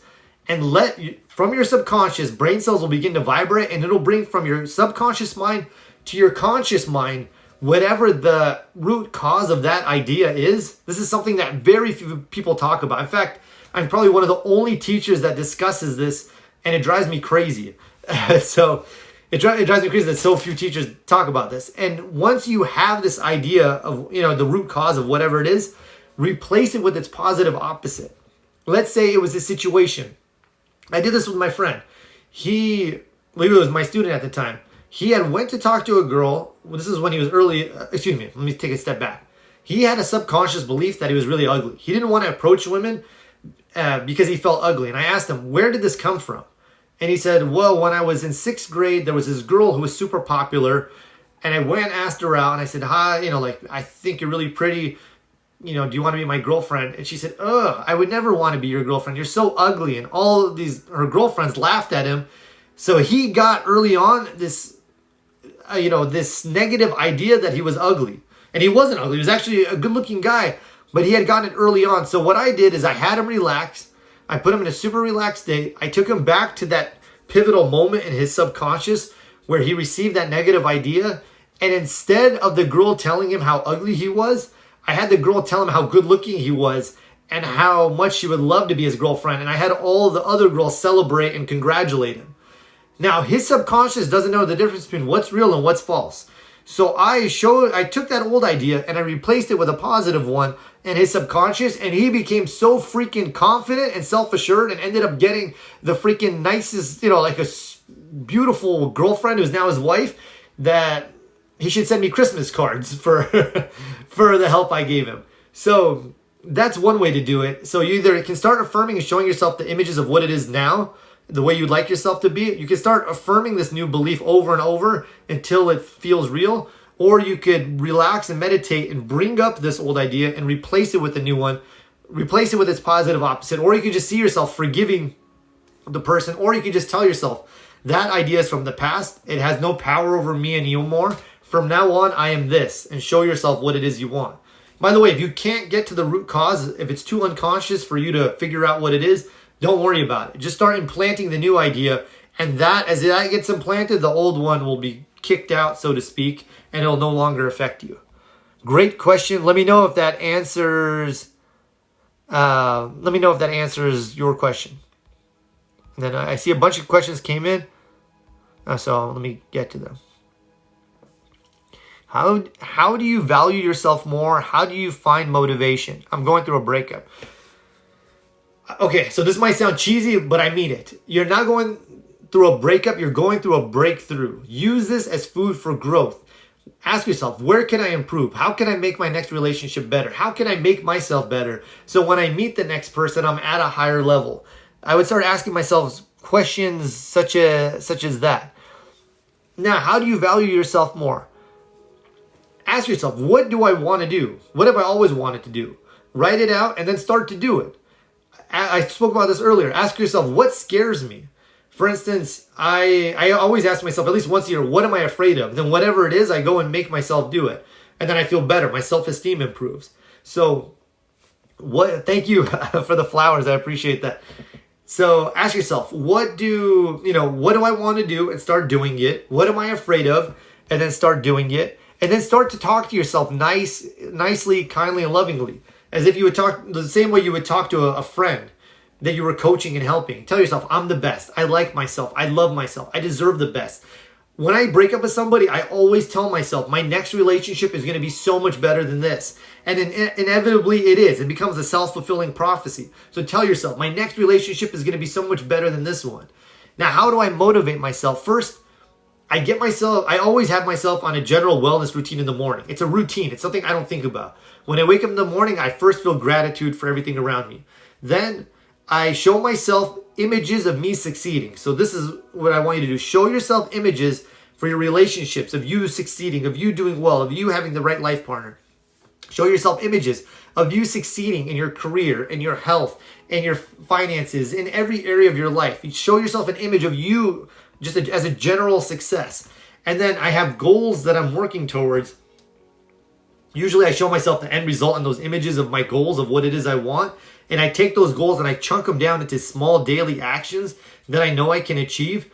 And that gets me fired up every morning. And so I don't have to go look for outside motivation. I have inspiration. I feel inspired to be alive, to do this stuff for you. I feel it's my calling. If you're not sure what your life purpose is, I think being clear on your purpose is hugely motivating. I think it's one of the most motivating things there is. Type in Tony Namey, find your life purpose. Tony Namey, find your purpose on YouTube. And then I have a whole guided meditation to help you find your life purpose. Or you can type in Tony Namey, life visioning process. Tony Namey, life visioning process. And it's this process based on It's based on Reverend Michael Beckwith's life visioning process. Reverend Beckwith is one of the speakers from The Secret. He was one of my teachers. He runs the Agape International Spiritual Center, a large trans-denominational, not as in transgender, nothing against transgender. I mean, it means rising above all denominations and just seeing one power. And it's a fantastic spiritual center. And he has a process where he puts you in this super high state of love. And from that high state of consciousness, he asks questions such as, what is God's idea for my life? Who do I need to become for this idea to emerge? What do I need to let go of so that this idea can emerge? And so I have a meditation based on that, and you can find it on my YouTube channel. It'll really help you out. Let me know if that helps, and if you have any other questions. Also, this is something that I don't see people do, and it's a great exercise. Every day, oh, thank you. I appreciate that. Every day, thank you for that. Ask yourself or do some type of self-praise. Tell yourself, what did I do good in my past? Most people, when they think of the past, they think of regrets and what they lament. Don't be like other people. Create more good for yourself. Every day I like to think of, what did I do good? Either in that day or in my past. I graduated from USC. I put myself through college. I learned how to fight. I won my fights. I did all this stuff. I'm not doing it to boast, but I'm doing it to build my self-esteem. It's self-esteem. So show yourself where you succeeded. Most of you, if I was to look at your lives as an outsider looking in, I would commend you. Thank you for that. I would commend you for the good work you're doing. It takes a lot of bravery to go out into life thank you. I feel super good. Thank you, guys. It takes a lot of bravery to go out into the world every day and earn your... Thank you. I appreciate the gifts. It takes a lot of bravery to go out into life every day and earn your keep. So praise yourself for the good work you're doing. Rise above the thought forms of regret and pain and hate and self-condemnation. Acknowledge yourself for the good work you're doing. Your self-esteem will shine, it'll soar, and then from there you'll pick better people, places, situations, circumstances, and events to surround yourself with. And you'll also attract better things to yourself as well through the law of attraction. And don't fear losing anybody. You're a high quality person. If somebody wants to leave your life, let them go. Give freedom to everybody. Create that space. It's when you're fearful about losing somebody that it causes you to hold them tight, and then you suffocate them, and then they want to, thank you, and then they want to leave more. So give freedom to everybody, and people will give freedom to you. Freedom is highly attractive. Faith in people is highly attractive. When you have faith in somebody, they'll want to be around you. Even if you're not in a romantic relationship with that person, my exes still call me for advice. Almost all of them. They call me for advice. Maybe it's because I'm really into this kind of stuff, but they know if they need anything, I'll support them in their growth. And so we have a good relationship. We didn't break up. That relationship transmuted itself into something that's healthier for all of us to move forward. And so don't fear losing anyone. You're a high quality individual, and you're going to attract high quality people to you at all times that are in alignment for your highest good. Hello, Baltimore. Okay, let me see what else is out there. Thank you for answering, my friend. Oh, you're welcome. Thank you so much, and thank you all for the gifts. Let me see, what time is it right now? It's 11:08. Oh, I've been talking for 2 hours, so I'll talk for 5 or 10 more minutes more. If anybody, actually no, I've been talking for near that. If anyone has any questions, feel free to ask. There's nothing that's off limits. We can talk about relationships, health, confidence, whatever it is. I'll speak for maybe another 5 minutes or 10 minutes. If nobody has any questions, then I'll just pray us all out, and then I'll go scroll on TikTok for a little bit. So it's whatever you like. Feel free to ask anything you like. There's nothing that's off limits. If you want me to just say a bunch of inspirational stuff, I'm happy to say that to you too. It's whatever you like. I'm here for you. And do you see how I talk to you? It's in a positive, affirmative tone. Speak to yourself that way. Tell yourself, I'm the best. I love myself. I like myself.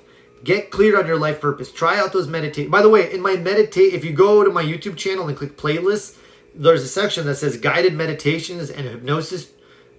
It's about 20 meditations and hypnosis tracks for different areas of your life. For those of you who had fear on rejection, I hope they're still on here. I didn't think of this earlier.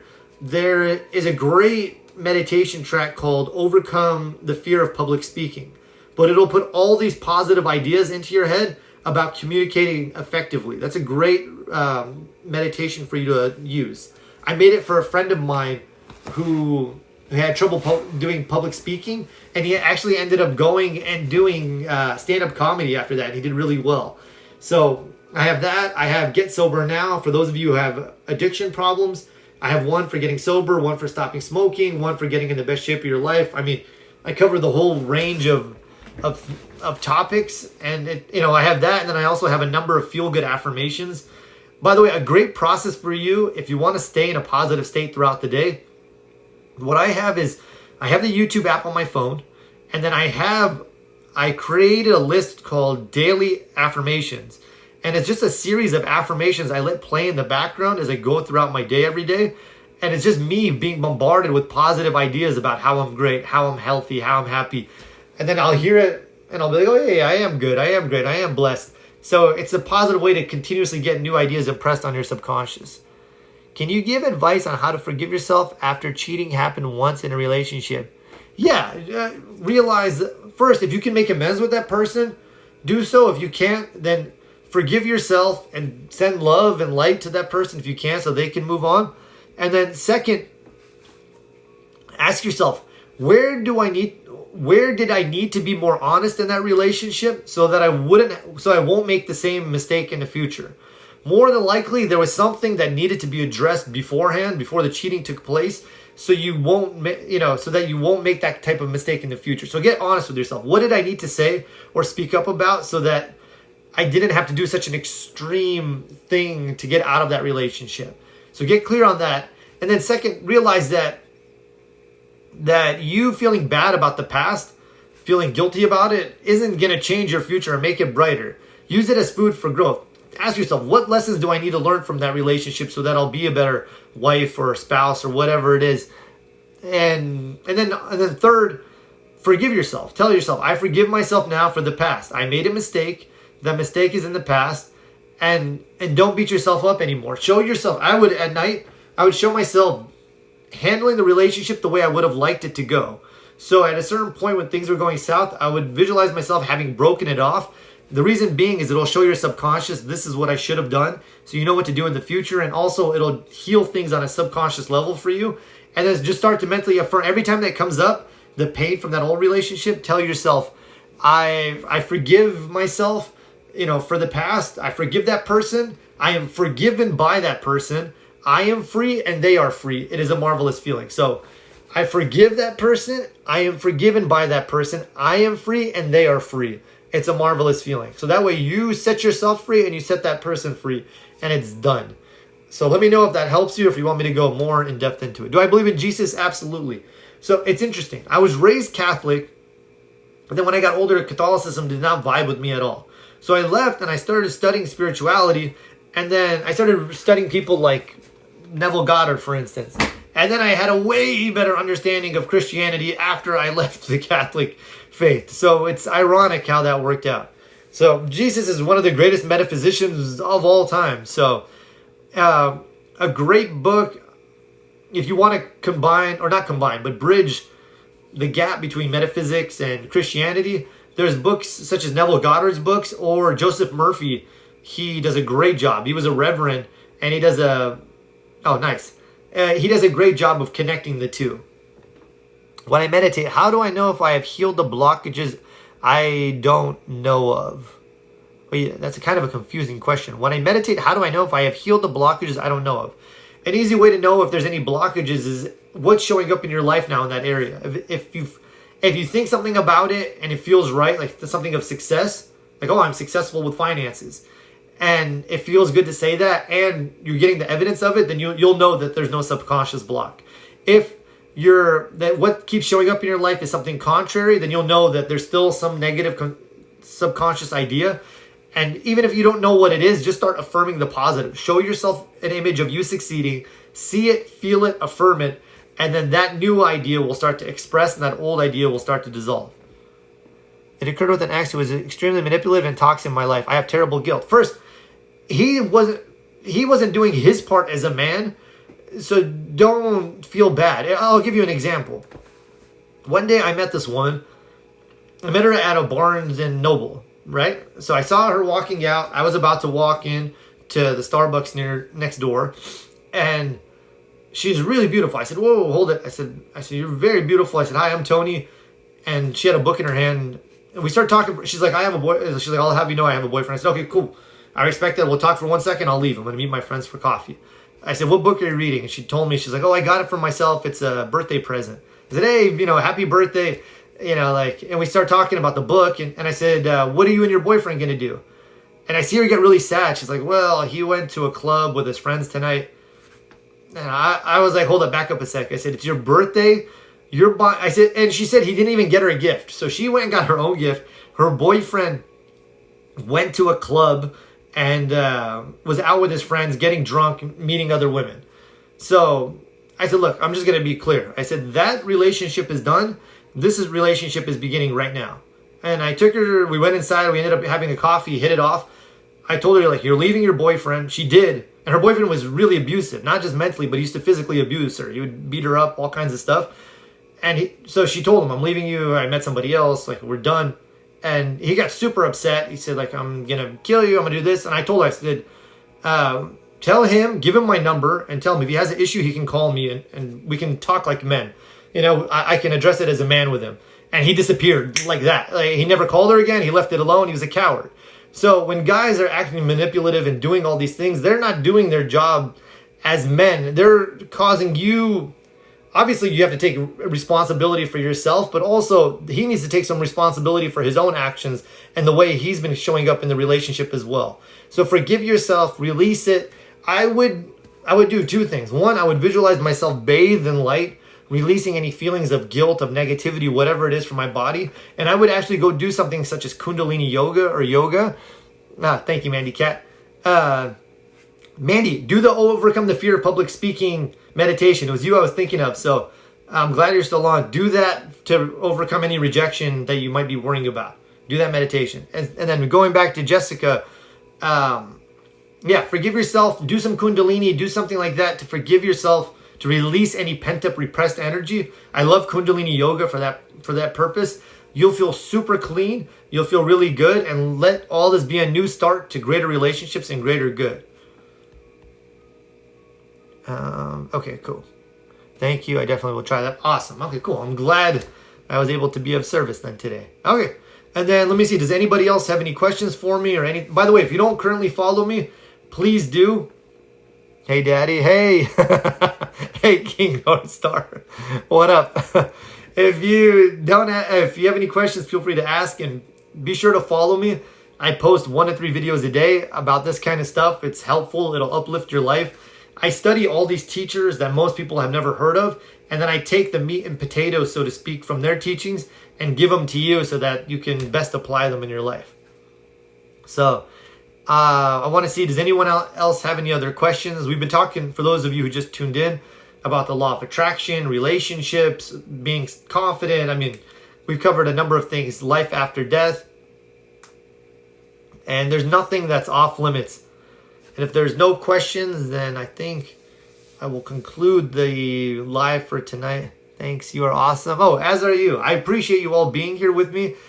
It gives me a sense of purpose. I love sharing this stuff with people. It makes me come alive. You see how fast I start talking once. Simulation theory, that we're all living in a simulation. It's a theory. I can't prove it. I can't disprove it. Yeah, no, I know that's what you meant. That's why I said that. So he has to take some responsibility too for the way he showed up in the relationship as well. So forgive yourself, forgive him, and move on to higher ground. And let your next relationship be so bright and so beautiful that the whole world looks at you with awe and wonderment. Cool. And then simulation theory. Yeah, so it's simulation theory. It's a theory. But if you really want to have fun with the simulation theory, start thinking something you've never thought before. This is a great way, by the way, good question, to apply the law of attraction. Start thinking something you've never thought before and see if you can attract it. It's either Esther Hicks or it's in the book.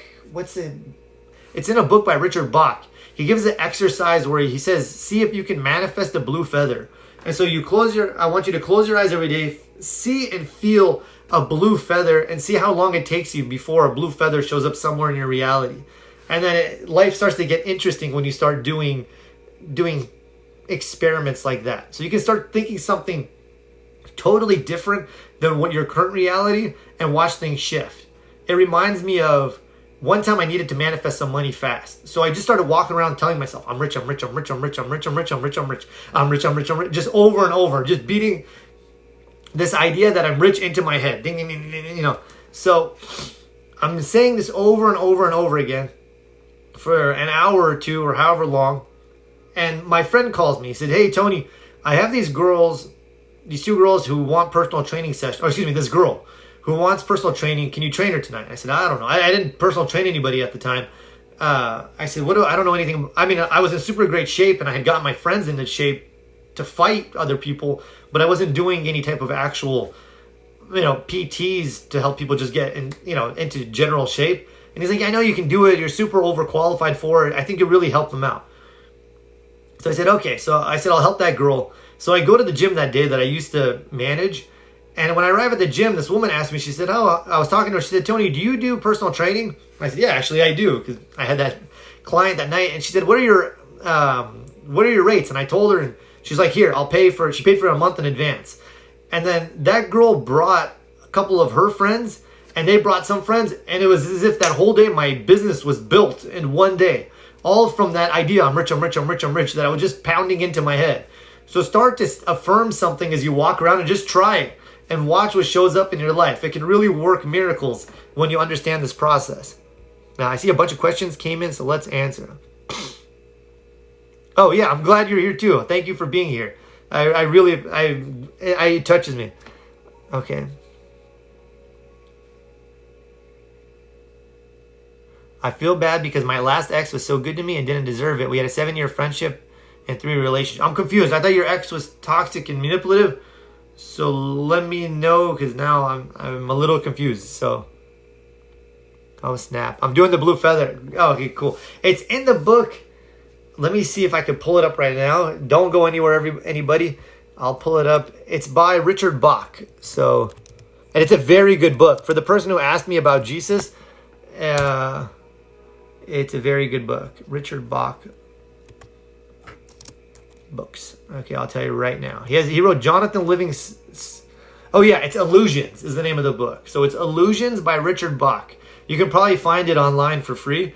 Fantastic book. So Illusions by Richard Bach, and it talks about the blue feather exercise. But try it out and see it and feel it and see how long it takes you to manifest the blue feather. This might sound strange, but I'm trying to manifest a magical destiny like Sailor Moon. Seriously. It doesn't need. Don't let it seem strange. See the end result and feel it of whatever it is you want. My friend told me one time that he was going to win the lotto. Okay, I mean, that sounds super strange. So he would tell himself every day, he would get his lotto ticket and he'd tell me, God's going to bless me, God's going to bless me, God's going to bless me. And that's what he would beat into his head. And he ended up winning $2 million. $2 million. And doesn't have to work for the next, it's been a few years since he won it, but he's got 17 more years of payments where he's just chilling. So your job is just to decide the what, let the universe decide the how. And so if it's, I have so many of my friends that are world champion fighters. If you tell somebody I want to be a world champion fighter, they're going to think you're crazy. But my friends manifested it. I manifested meeting all these different celebrities that I wanted to meet. I manifested so many cool things. So try it out. Just decide on what it is you want. See it, feel it, and watch what happens. Sorry, just have a rough 9 months since this breakup. Things are going to shift for you now, Jessica. Now. I want you to... I should, by the way, make a forgiveness meditation or affirmation track or video. Send me a DM to remind me and I'll make something for you. Send me, by the way, a DM and I'll send you some daily tracks to listen to, just to listen to positive affirmations so that your conscious will shift and your focus will change from what took place in the past towards your bright future. 3 things that control your state of mind are your physiology, your focus, and your language. For you to feel negative, you have to be focusing on that breakup, but start to focus on your breakthrough, who you're going to be, how much good is in store for you, and watch yourself feel better. And then, okay. You're staying strong and doing a lot of self-reflecting and healing. Yeah, a good affirmation for you, I mentioned this earlier, is I am well, strong, and full of courage. Or every day in every way I'm getting better and better. Or say both of them. Have you watched The Secret on Netflix? Not only did I watch The Secret on Netflix, I am The Secret. I watched it and there's a guy in it, the black guy with the dreadlocks. That's Reverend Beckwith. And I actually went to his spiritual center, and I got super involved. I first started volunteering, and then I started taking classes. And then I became a licensed practitioner through that spiritual center. So I spent 5 years of my life there learning and growing and assisting people. So I'm a big fan of The Secret. The Secret only focuses on a few select parts of the law of attraction. It doesn't go in depth into it, for instance, the way I do in my course. So there's a lot more to it than just that small portion. But I think it's a good introduction or start for people. I've been manifesting since I was 12 without knowing about the law of attraction. Absolutely. First, everybody's manifesting whether they realize it or not. But the trick is to become a conscious manifester and manifest what it is you want. I cheated with a toxic ex on my recent boyfriend. Okay, so that's good to know. That's good to know, because I want you to ask yourself, if you were with this guy that seemed good, that was so sweet, what was it that attracted you to your toxic ex? What feeling, is it something about your self-worth? Whatever it is, it's time to get clear on that, so that issue doesn't become, so that's not an issue in the future. It works, absolutely. Do you think religion has a connection to the law of attraction? Absolutely. So the Bible, let's take the Bible, the holy book. That the Bible is nothing more than a metaphysical book. The whole book is about metaphysics. According to your faith, so be it unto you. Call that which is unseen as if it is seen, and it becomes seen. All of it is the law of attraction in motion once you understand it and learn how to apply it. When you go in, when you say your prayers, don't say them the way, thank you, Mandy. Don't say them the way the heathens do with their vain repetitions. You want to go and, don't just recite things over and over without any feeling. See and feel the end result of what it is you want, and watch things show up in your life. So yeah, the whole Bible is a book of faith. It's just one giant book of metaphysics. So there's a correlation between the two. There is no contrast. That's all the coins I have. Thanks. I appreciate that. Girl, that's very nice of you. And then, does anybody else have any other questions for me or anything else you'd like to discuss? There's nothing that's off limits. We can talk about anything. This is a safe space. It's an open forum for me. I'll talk about, I'll discuss anything you want. Have you read any of Dr. Wayne Dyer's material? Yes. So one idea that I got from Wayne Dyer that I really liked, by the way, I like to always go back to the source. So Wayne Dyer was a big fan of Joel Goldsmith. Thank you. I was afraid to open up to a bunch. No. You're welcome. And if you ever need anything, I'm here. We're all here to support each other. We're all here to grow. We've all made mistakes. That's part of life. I've cheated on somebody way in the past. I felt super guilty about it. And then I asked myself, what was going on? And then I addressed it so that I would never repeat that mistake in the future. And I would have healthy relationships with people from that moment forward. So, it's a learning process. Unfortunately, when we come to Earth, when we incarnate, there's not some instruction. How big is it, sir? I'm not sure what you mean, but let me know. When we come here, unfortunately, there's no guidebook that we receive on our first day here. This is how to go through life. That would be great if there was. So we're learning this as we go along, and sometimes we make mistakes, and that's where, you learn, you forgive yourself, and then you grow, and you get better. You evolve. So you said... Okay, have I read any of Dr. Wayne Dyer's material? Oh yeah, so Wayne Dyer, he was a student, or he was a big fan of Joel Goldsmith. I love Joel Goldsmith. He's freaking amazing. He wrote the book, The Art of Spiritual Living, and I think the book, The Art of Spiritual Healing as well. He had so built up, he tells this story where he would go to pray for this woman who had tuberculosis, and he saw her once, twice, 3 times, 4 times. Every time he'd pray for her, nothing would happen.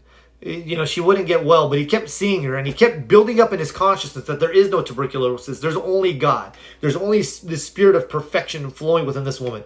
And he so built that up in his consciousness that after he got to this divine realization that there is no disease, there's only God, there's only wellness, she got well. And he said if anybody ever called him and told him that they had tuberculosis, he said he would pray for them and they would instantly get well, because in his consciousness he would not see disease. He would see the perfection of God, and by seeing it in that other person, it would be brought forth and being expressed as health. So I'm a big fan of Joel Goldsmith. Check him out, The Art of Spiritual Living or The Art of Spiritual Healing. And then Wayne Dyer, one book, I mean, not one book, one exercise that I got from him that I really liked was he was a big fan of feeding your inner child. He said if there was things that you wanted to do as a kid that you're not doing now, go do them now. So to me, it was common sense. So I started doing all this fun stuff. I learned how to paint. I went horseback riding. I went and did a kickbox. Well, that was just a goal I wanted to do. I went and did a kickboxing fight. I started doing all this stuff. I would take myself out to really nice lunches, really nice dinners. My childhood was really rough. I grew up in a very rough not a rough neighborhood, but a rough background. My father went to prison when I was really young for 16 years. And I said, you know what? I'm going to start doing for myself all the things I wanted to do or I wish I had done growing up. So I started doing them. And then when you do stuff like that for yourself, your self-esteem improves and you feel good about yourself and you feel good about your life. So yeah, I'm a big, I'm a fan of Wayne Dyer's. And then let me see. Amen. And then what's Taoist? Wayne Dyer is a Taoist. There's a famous book. I can't believe the name of it is eluding me right now. The Tao Te Ching. I think he actually got in trouble. Not I think, I know. He got in trouble because he copied like whole excerpts from somebody else, and that person sued him for plagiarism. I'm not familiar with Taoism the way I am with other things, so I can't speak about it in depth. Awesome vision board, thank you. No worries, sometimes that's best. Who's that behind you? Just my vision board with various pictures. Success, a Lamborghini. My next car I want is going to be a Lamborghini. And then just various things I want to see. Unleash the Power, that's from Tony Robbins. I went and saw him before and I want to see him again. Lao Yu. Okay, I asked that because I had a child ask me the same thing when a vision board was behind my head. Yeah, and by the way, if you haven't made a vision board, make one. Put pictures up of what you want to see. They say that scientists say that 87% of all the impressions you receive every day is done through sight. So start to show your subconscious images of you succeeding, images of you doing well, images of you having what it is you want. Hi, his I Am meditation. Is that the one where he I don't know if that's the one. He has a meditation where he does the oh and the for manifesting. So I've done that one before. Yeah. Okay. Cool. Lao you? Are you trying to say Lao Zu? I thought you were trying to say love you. I was going to say love you too. All right, cool. So let me know if anybody has any other questions. If not, it's I've been speaking for about 2 hours now. Let me see, another message came in. If you want me to go over vision boards really quick, let me know, and I'll give you a way. I'll say how you can make yours more powerful, and then if not, then if there's no questions, I'll wrap up today. And I'm in no rush, by the way. If you have questions, feel free to ask whatever it is that you like. I enjoy this time. Thanks for taking the time. Oh, yeah, absolutely. I'm here for your growth. I want to see you succeed. Me knowing all this stuff, yeah, it does something for me. Oh, okay, cool. I'll talk about vision boards. So vision boards, what's a vision board? It's a piece of cardboard that you cut out pictures of what it is you want. Now, if you're going to make a vision board, make sure you make yours. Oh, okay, good. When you make yours, set it at a height. Oh, okay, good. Set it at a height about 20 degrees higher than, what's it going to do? Oh, okay, cool. I'll tell you that in one sec, Jess. So set your vision board about 20 degrees higher than your current height. The reason being is when you look up at your vision board, it causes your brain to begin to go to alpha. And alpha is a state, beta is when you're awake. Alpha is a state of deeper meditation, or is a state of mind that takes place when you start to go into deep meditation. So it's as if the trapdoor to your subconscious begins to open. So these images, you show it, will start to go into your subconscious. Now, when you look at whatever it is that you want, see it, you're showing yourself this Lamborghini, for instance, and I see myself in the picture. I see myself and I feel myself driving it. Feeling is the secret. The more feeling that something has, the faster it'll get impressed on your subconscious and the quicker it'll manifest in your life. Now, I want you to make sure you put up a picture of you on the vision board. Ideally, you can, if you want to get married, cut out a couple that you like and put your picture up over one of the people. Or if somebody's driving the car you want, put your head over the driver's head. That way it seems more real to you. Your subconscious will see this image and say, oh, that's me driving that car. Your subconscious doesn't know the difference between what's real and what's false. If you start showing yourself images such as these, it'll go to work to make them a reality. Now, what most people do wrong when they make vision boards is they'll look at it. Obviously, the reason vision boards work is through repetition and emotion, these ideas get implanted in your head. By emotion, I mean feeling what it is you want, and repetition, just showing it to yourself every day. Just like we read we learn the ABCs through constant repetition, and at first we weren't good, but now we have them. When you show yourself these images every day, they'll start to get impressed more and more and more on your subconscious. It's as if, let me see if I have it. Here, I'm going to use this as an example. Here's your image, and you have it. Here's your subconscious, and you put it in, and every day you're just hammering it in until it's in there, and then it starts to operate. Now, there was something I wanted to say. Oh yeah, what most people do wrong is they'll just look at their vision board for a second. What I want you to do is look at it for at least a minute. Why? Because it takes 34 seconds on average for an idea to go from your conscious mind into your subconscious. So I say a minute because a lot of people cannot concentrate at all. Their mind is here and there and here and there and here, everywhere. So look at it for at least a minute. Feel, yeah, exactly. Absorb it. Let it go into your consciousness. So your subconscious will start to create it for you. Another thing you can do is you can play powerful music before looking at it. You can put up affirmations on it and recite the affirmations and then look at it. Also stand tall. Well, you have to if you have it up, and then breathe deep and see it and feel it. You can also make a vision statement, which is you take either Google Slides or PowerPoint slides, and you put up a picture of what you want with an affirmation above it. For instance, if you want to be rich, you can show yourself the lifestyle you want, and then put your picture in it as well. And you can set the timer for 1 minute, so each slide will come for a minute. And then you can have music attached to each slide, or music playing the whole time, and it'll put you in this super powerful state of mind.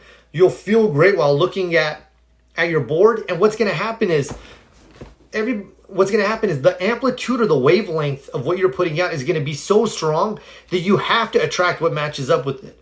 Another thing that a lot of people do is they talk in metaphysics all the time about raising your vibration. That's where you go from like fear to peace to love, which is good. That's great. That's what you want to do. You want to raise your vibration. But most people don't talk about amplitude. Amplitude is holding a thought long enough so that brain cells begin vibrating. Within your brain cells are electrons.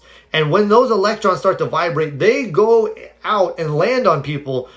And those people bring to you what it is you want. So you want to hold that image, that feeling for at least 34 seconds so that the amplitude, those brain cells vibrate long enough and strong enough to bring to you what it is you want. So I recommend looking at it for at least a minute. And I'm going to tell two manifestation stories. One from the Vision movies. Yes, I have a YouTube channel. It's just Tony Namey. And I talk about this type of stuff longer. So I'm going to tell two stories. One from a vision board, one from a vision movie. You can call them vision statements or vision movies. And I don't know how to make a Discord. So send me a message, please, and let me know, and I'll make one. I'm not sure what it is. So, oh, perfect. Yeah, please, one of you send me a message about it, and I'll make it. So one day when I first made my vision board, I asked myself, like, is this real? Is this false? Is this nonsense? Is it just, I was the only one into these type of things that I knew. And everybody in my family, thought I was crazy. So I was like, man, am I crazy or are they crazy for not believing this? And I was going back and forth in my head. So I said, let's demonstrate it. It's one thing to know this stuff. It's another thing to actually demonstrate it. I want you to be practitioners, to practice this stuff and get the results you want. So I put up a picture on my vision board of Paris Hilton. And every day for 30 seconds, I would look at the board and I would say to myself, Paris Hilton, Paris Hilton, Paris Hilton, Paris Hilton, Paris Hilton, for 30 seconds. And then I'd go about my day. And the first day, nothing happens. There's no Paris Hilton. Second day, nothing happens. No Paris Hilton. Third day, my friend calls me for dinner. He goes, hey, Tony, you want to go to dinner? I'm like, sure. So we go to this restaurant and we're waiting for our other friends to pull up. And this car pulls up and they drop off this beautiful blonde woman. And, it's Paris Hilton. And she's just standing there and I'm just standing next to her. And we start chatting it up while she's waiting for her friends to go park the car. And so I got to meet her, and it was a great demonstration that this stuff works. When you get clear on what it is you want, your subconscious can bring it to you in marvelous ways. In fact, it'll blow your mind once you really start applying this stuff. If I consciously tried to figure out how I'm going to meet Paris Hilton, it would have been almost impossible for me. But it took 3 days of me focusing on it, and I ended up manifesting her. Now, another story. When I was doing my vision movies, I had one of the pictures that I had up was Unreal. I read it. Yeah, awesome. One of the pictures that I had up was, it was a picture of Rob Kamen, who, in my opinion, is one of the greatest kickboxers of all time, maybe the greatest of all time. And then, or he's definitely one of the greatest Muay Thai fighters of all time. And then Higan Machado, who's one of the greatest jiu-jitsu fighters of all time. So I had both of them up on one of the pictures, and it said, "I am a world champion," or something along that line. And so every day my images would come up, and Rob and Higan would pop up. And I would see the feelings of them training me and me doing great and me being, having my hand raised after a match. So I'm doing this for about a week. And my friend's wife calls me. She said, "Hey, Tony, we're throwing a surprise party for Pete. Don't tell him. It's going to be up in LA. Pete's one of my really good friends." She said, "I'd appreciate it if you can come." So I said, "Great, yeah, I'll be there for sure. No problem. I'm not going to say anything to him." So I go to his surprise birthday party, and I'm sitting down. And who comes and sits next to me? Rob Kamen and Higan Machado. The odds of that happening are 1 in a billion. And Higan and I'm good friends with both of them to this day, actually. Higan is my boy, and Rob, he lives overseas, so I don't get to see him that much. And Higan actually ended up training me in jiu-jitsu. So my vision board ended up becoming real. Another time, Dad's mom's mad. Can you come back home? I'm not sure what you mean, Jesse, but let me know. Oh, are you? Oh, okay. Are you my dad? I am not, unless I'm your illegitimate father. But I will act as the proxy for him right now and teach you some great stuff. So, okay. So back to what I was saying. So vision statements. Now, another time. I'm telling you these stories so that I hope they increase your faith, because the more faith you have in the process, the faster your results will be. Because remember, emotion impresses your subconscious with these ideas, which causes them to manifest. Another time. I put up these 2 models. These 2 famous models. Both of them were Playboy playmates that I wanted to meet. I was young at the time. I was like, hey, I would love to meet these 2 women. These are like my dream women. So I had this really popular MMA site at the time that I owned.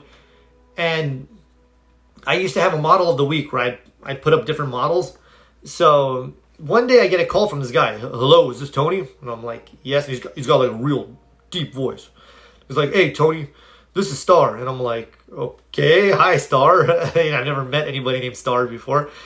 He's like, "Hey, I want to thank you for helping out my ladies." And I'm like, what are you talking about? He's like, your models of the week, those girls that I had been putting up different models, not realizing that they were all managed by this guy, this one agent.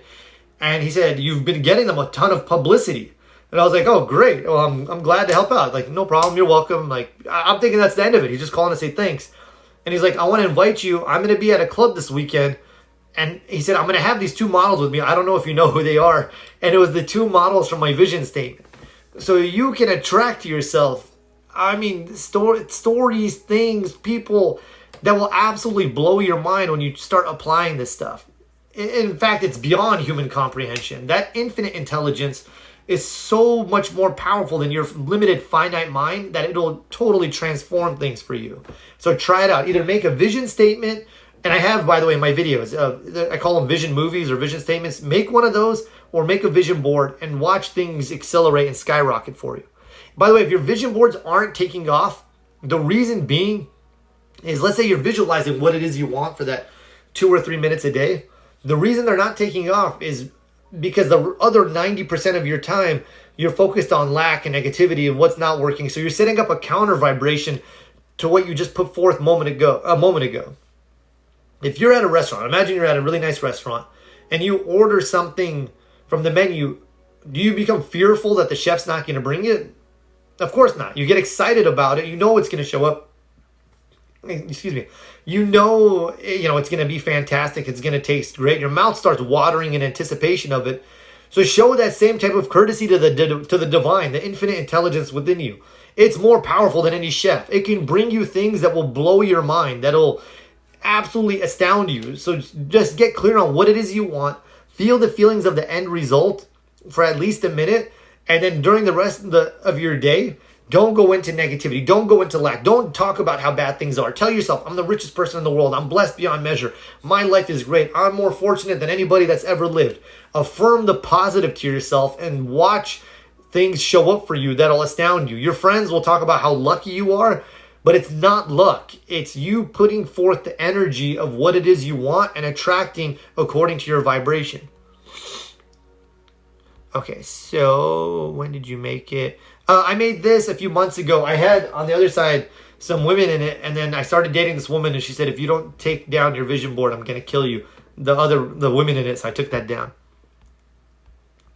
And thank you, Get Gold. I want you to get gold too. I want you to get lots of gold. Jesse, if you don't stop playing, I'm going to spank you. I thought you were getting cigarettes. Okay. When did you make the vision board? Can you make a vision board for the pandemic? Absolutely. You can make a vision board for anything. Your vibration affects everyone and everything. I've read so many metaphysical teachers talk about that the greatest thing that you can give to the world is your vibration. So be aware of what energy you're putting out. Show yourself the end result. Even though it might seem silly, there's only one subjective mind. This is the theory. I can't demonstrate this, but the theory is that there's only one subjective mind. So implant into your subjective mind that there is no pandemic, that there is just pure love, that there is pure peace, that all this works together somehow for good. And even if you're the only one that's doing it, Esther Hicks talks about how one person in alignment is greater than a million people not in alignment, and watch things start to shift. And if it doesn't show up for the mass consciousness of humanity, at least it'll show up for your sphere of radiation, those people that you directly impact and influence, and it'll be something positive for them. Great question. I have a question. The most difficult part manifesting for me is letting go. So here's a good thing to do. So I would recommend setting aside times that you manifest, that you consciously manifest, you feel the feelings of the end result, and then from there you just get to work on the rest of your day. And then don't think about it. And if it starts coming up and you start wondering if is it done or is it not done, tell yourself, no, I already manifested for the day. I already consciously manifested. I'm going to trust now in God or the divine, whatever you'd like to call this power, and I'm going to go do my work now. It's time to get into action and get working. So take your mind off it. Don't try to figure it out or worry about it or any of those things. Set aside some time in the morning at night or morning, noon, and night where you consciously manifest, you feel what it is you want, and then take your mind off it the rest of the day. Don't be a victim. Yeah, exactly. Start taking action. Perfect. You got it. Get gold. If I tell my brain to stop thinking of something, it will think of that. Yes. If you tell your brain, don't think of a purple elephant, it'll start thinking of a purple elephant. So instead, start telling it what you want to think about. Tell your brain, ask yourself questions such as, how does it get better than this? How does my life get better than this? How do things get better than this? What good is in store for me next? How do I become even more successful? Ask empowering questions. You'll get empowering answers. Or tell your brain is a problem-solving mechanism. Tell it, go find me something good to do. Go find some more wealth in my life. Make me richer. And then let it go off and start to look for ways to do that for you. Can you also do this with forgiveness, aka my ex? Yes. I didn't think of this sooner. Otherwise, I would have done this. You can write out, 5 things I like about my ex, or 10 things I like about my ex. And start to see those feelings. You can even put in there forgiving. And start to feel those feelings of appreciation and love for your ex. And you'll be putting forth a positive vibration towards him, and he'll become that list. Also, just see the end result of what it is you want with your ex. It's is it you two shaking hands, him telling you he forgives you, or you two hugging and embracing? See the end result, feel it, and you're putting out a vibration, and you have to attract something that matches up with it. And it's that simple. And see yourself shining bright and him shining bright, and let both of you be doing well. Or you could do the process from Neville Goddard's teachings. It's entitled, or it's about how to heal a friend. Relax your body, relax your mind, so you can go through and relax every muscle in your body. Then count down from 30 to 1 to relax your mind, and then bring your ex up onto the screen of your mind and have him tell you how great he's doing, how much he forgives you, how much he loves you, how he's moved on, he's doing great. And then you congratulate him for how amazing he's doing. And then after that, allow yourself to gently wake up, and that will shift things for him and it'll shift things for you. Okay, this man is saying truth. Thank you, Get Gold. I appreciate that. I didn't get the joke, Summer, so there's nothing to apologize about. It's a good point. Thank you. Awesome. Do you meditate on manifestations? Yeah, I like to relax my body and relax my mind, because when I do, the trap door to my subconscious is open. And then from there, there's 2 ways to do there's 2 ways to get an idea in your subconscious. One is just through repetition and emotion like, I am strong, I am the best, I am, and just smashing it in. Or the other one is just the gentle way. You relax your body, and when you relax your mind, your subconscious begins to open, and then or the trapdoor to your subconscious begins to open, and you can just plant in it whatever you want. So I do both, but I prefer the latter.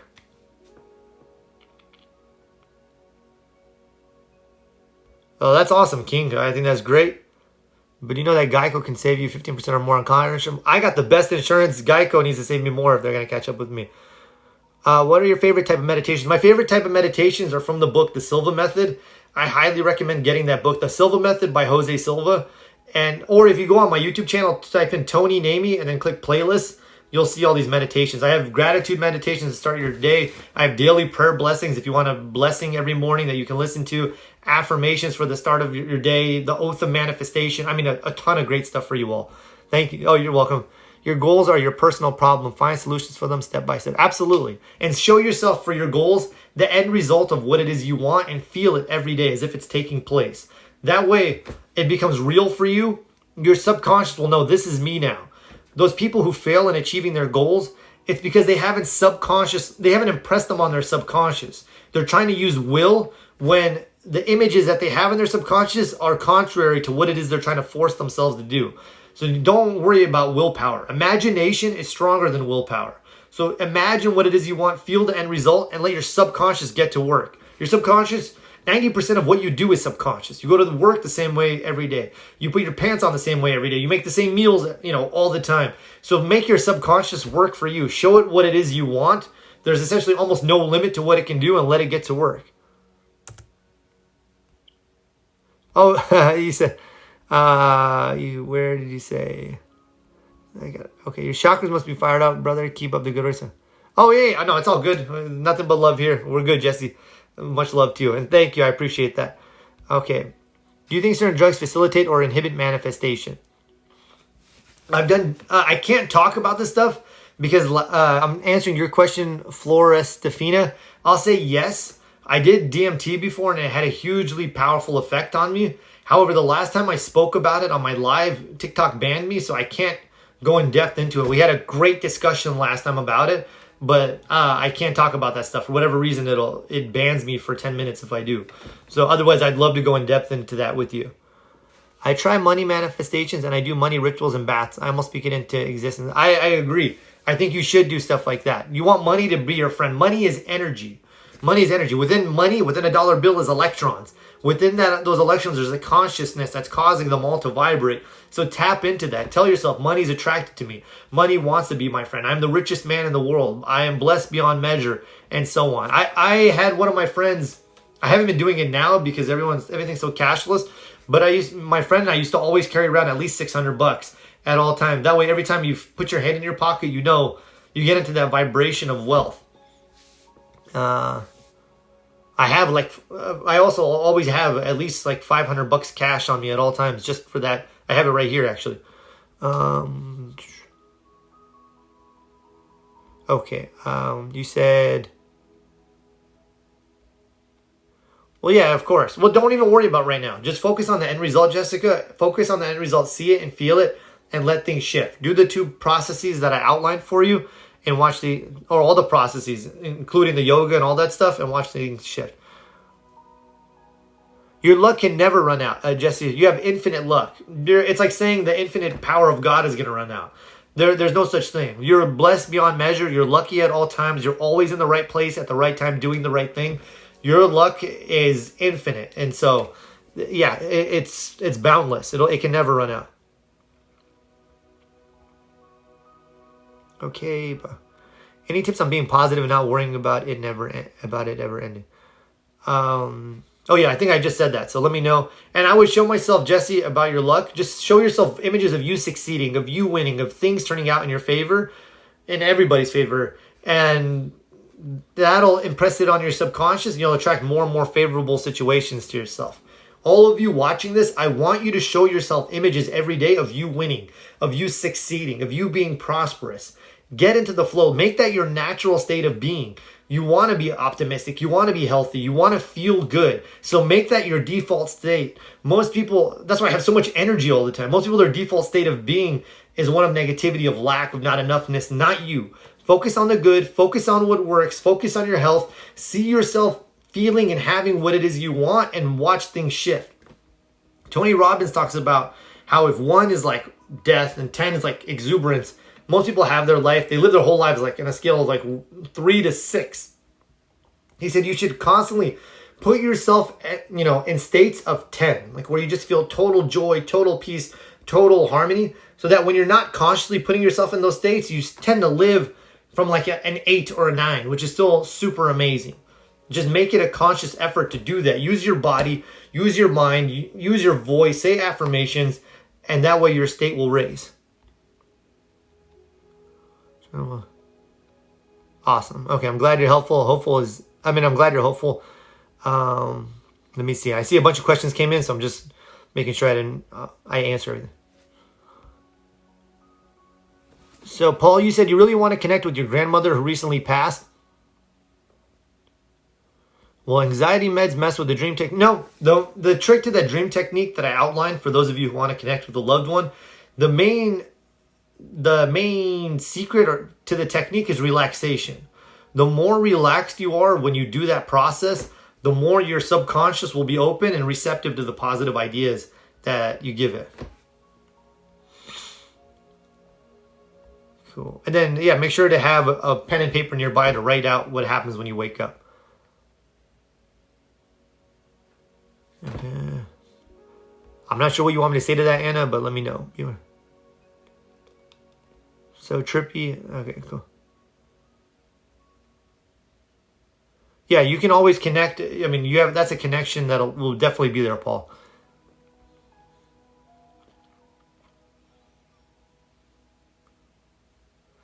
Something about Orion. I don't know much about astrology. You asked about Orion's belt.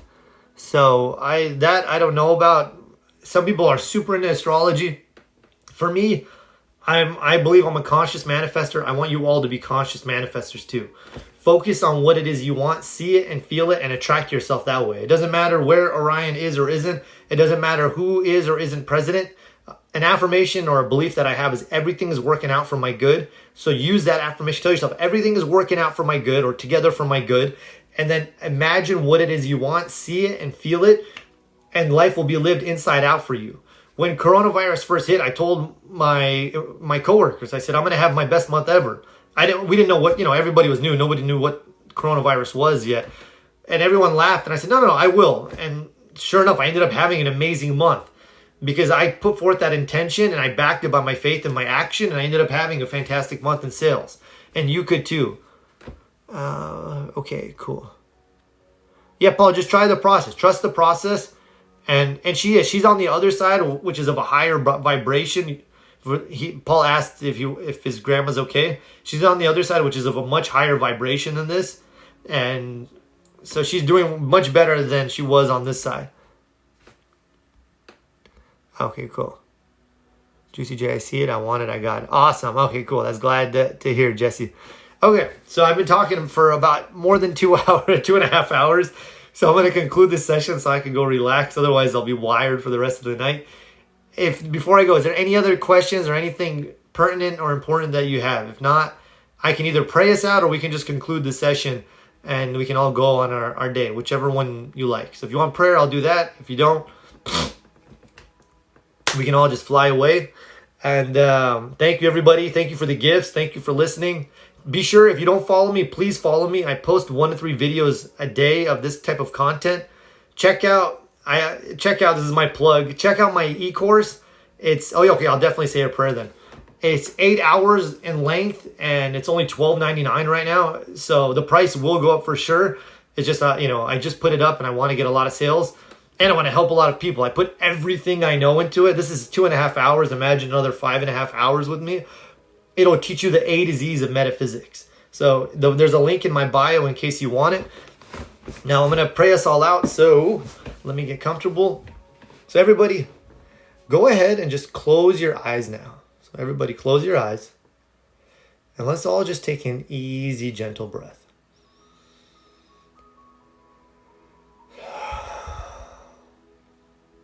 And taking another deep breath, just letting go of anything that came before this moment.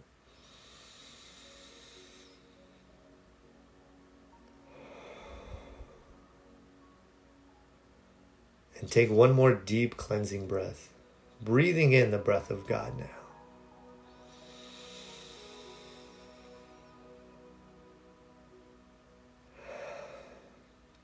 And I begin all prayers with gratitude to anchor in the right feeling tone. So I am grateful. I am grateful to be here with these viewers right here and right now. Grateful for this discourse that has taken place during these last 2 hours, and grateful for this discourse that's about to take place with the Spirit of God. And I recognize that God is good, that there is only one Spirit, one activity, one presence ever taking place, and that is God, and God is good. I recognize that God is divine peace and harmony. There is no stress or tension within God. I recognize that God is infinite love. God never judges. God never criticizes. God is that divine infinite presence of love that always gives of its soul self. It has no withhold. I recognize that God is wholeness and perfection. There is nothing lacking or missing in God. And God is abundance and success, infinite, overflowing good that works everything together for everyone's good. And in this moment, I am one with the wholeness and perfection of God. I am one with God's divine peace and harmony. I am one with God's divine love and joy. All that God is, the totality of God, I am now. And as I know this to be true of me, I know this to be the absolute truth of everybody on this live right here and right now. I claim and call for such divine peace and harmony that from this moment forward, their lives are better, brighter, healthier, more uplifted than they have ever been before. I claim and call for such love and joy that they rise up. They rise up to higher heights than they have ever been. Their relationships shine with love and joy from this moment forward. Their lives are filled with love and joy. They are doing what they want to do in ways that are truly fulfilling for them. I claim and call for such love and joy that anything of a negative, discordant, destructive nature, be it in their bodies, their emotional bodies, the body of their affairs, is released, resolved, dissolved, and absolved once and for all, gone back into the nothingness from which it came, never to return. I claim and call for such love and joy that their relationships are brighter than they have ever been before. First and foremost, their relationship with themselves. So much self-esteem, so much self-appreciation, so much joy for who they are, that they are filled to overflowing with love from this moment forward. They are filled with so much love and joy that anyone who steps into their mental atmosphere, into their sphere of radiation, is instantly made more whole, more complete by being around the bright, beautiful energy that these viewers are bringing from this moment forward. I claim and call forth abundance and success, God's success flowing through them, so that they choose that which is right for them, the best relationships, the right career paths, the right investments, everything from the so-called micro to macro. It's all good, it's all God, and they choose that which is right for them in every moment of time and space. I claim and call forth wholeness and perfection for them. God's wholeness, God's perfection, so that they lack nothing. They have everything that they need to succeed, and they are succeeding now. I claim and call for such abundance that everywhere they look, they see good, they see God, they see success, they see opportunity, they see God's divine blessings operating in, through, and as them now.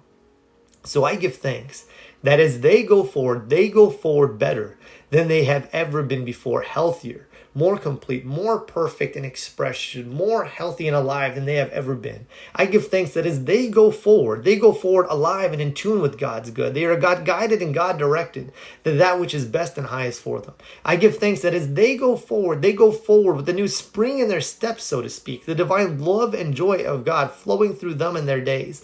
Life is no longer something that they have to do or have to get through, but instead is something they get to do, something that they truly enjoy. And I release this prayer now. I release it knowing it is done. It was answered before I even asked. It is answered by that infinite intelligence and wisdom, that divine overflowing love known as God. So I release it. I take my hands off it. I allow it to be, knowing it is full and complete, just as these viewers are. And I say, and so it is. Amen.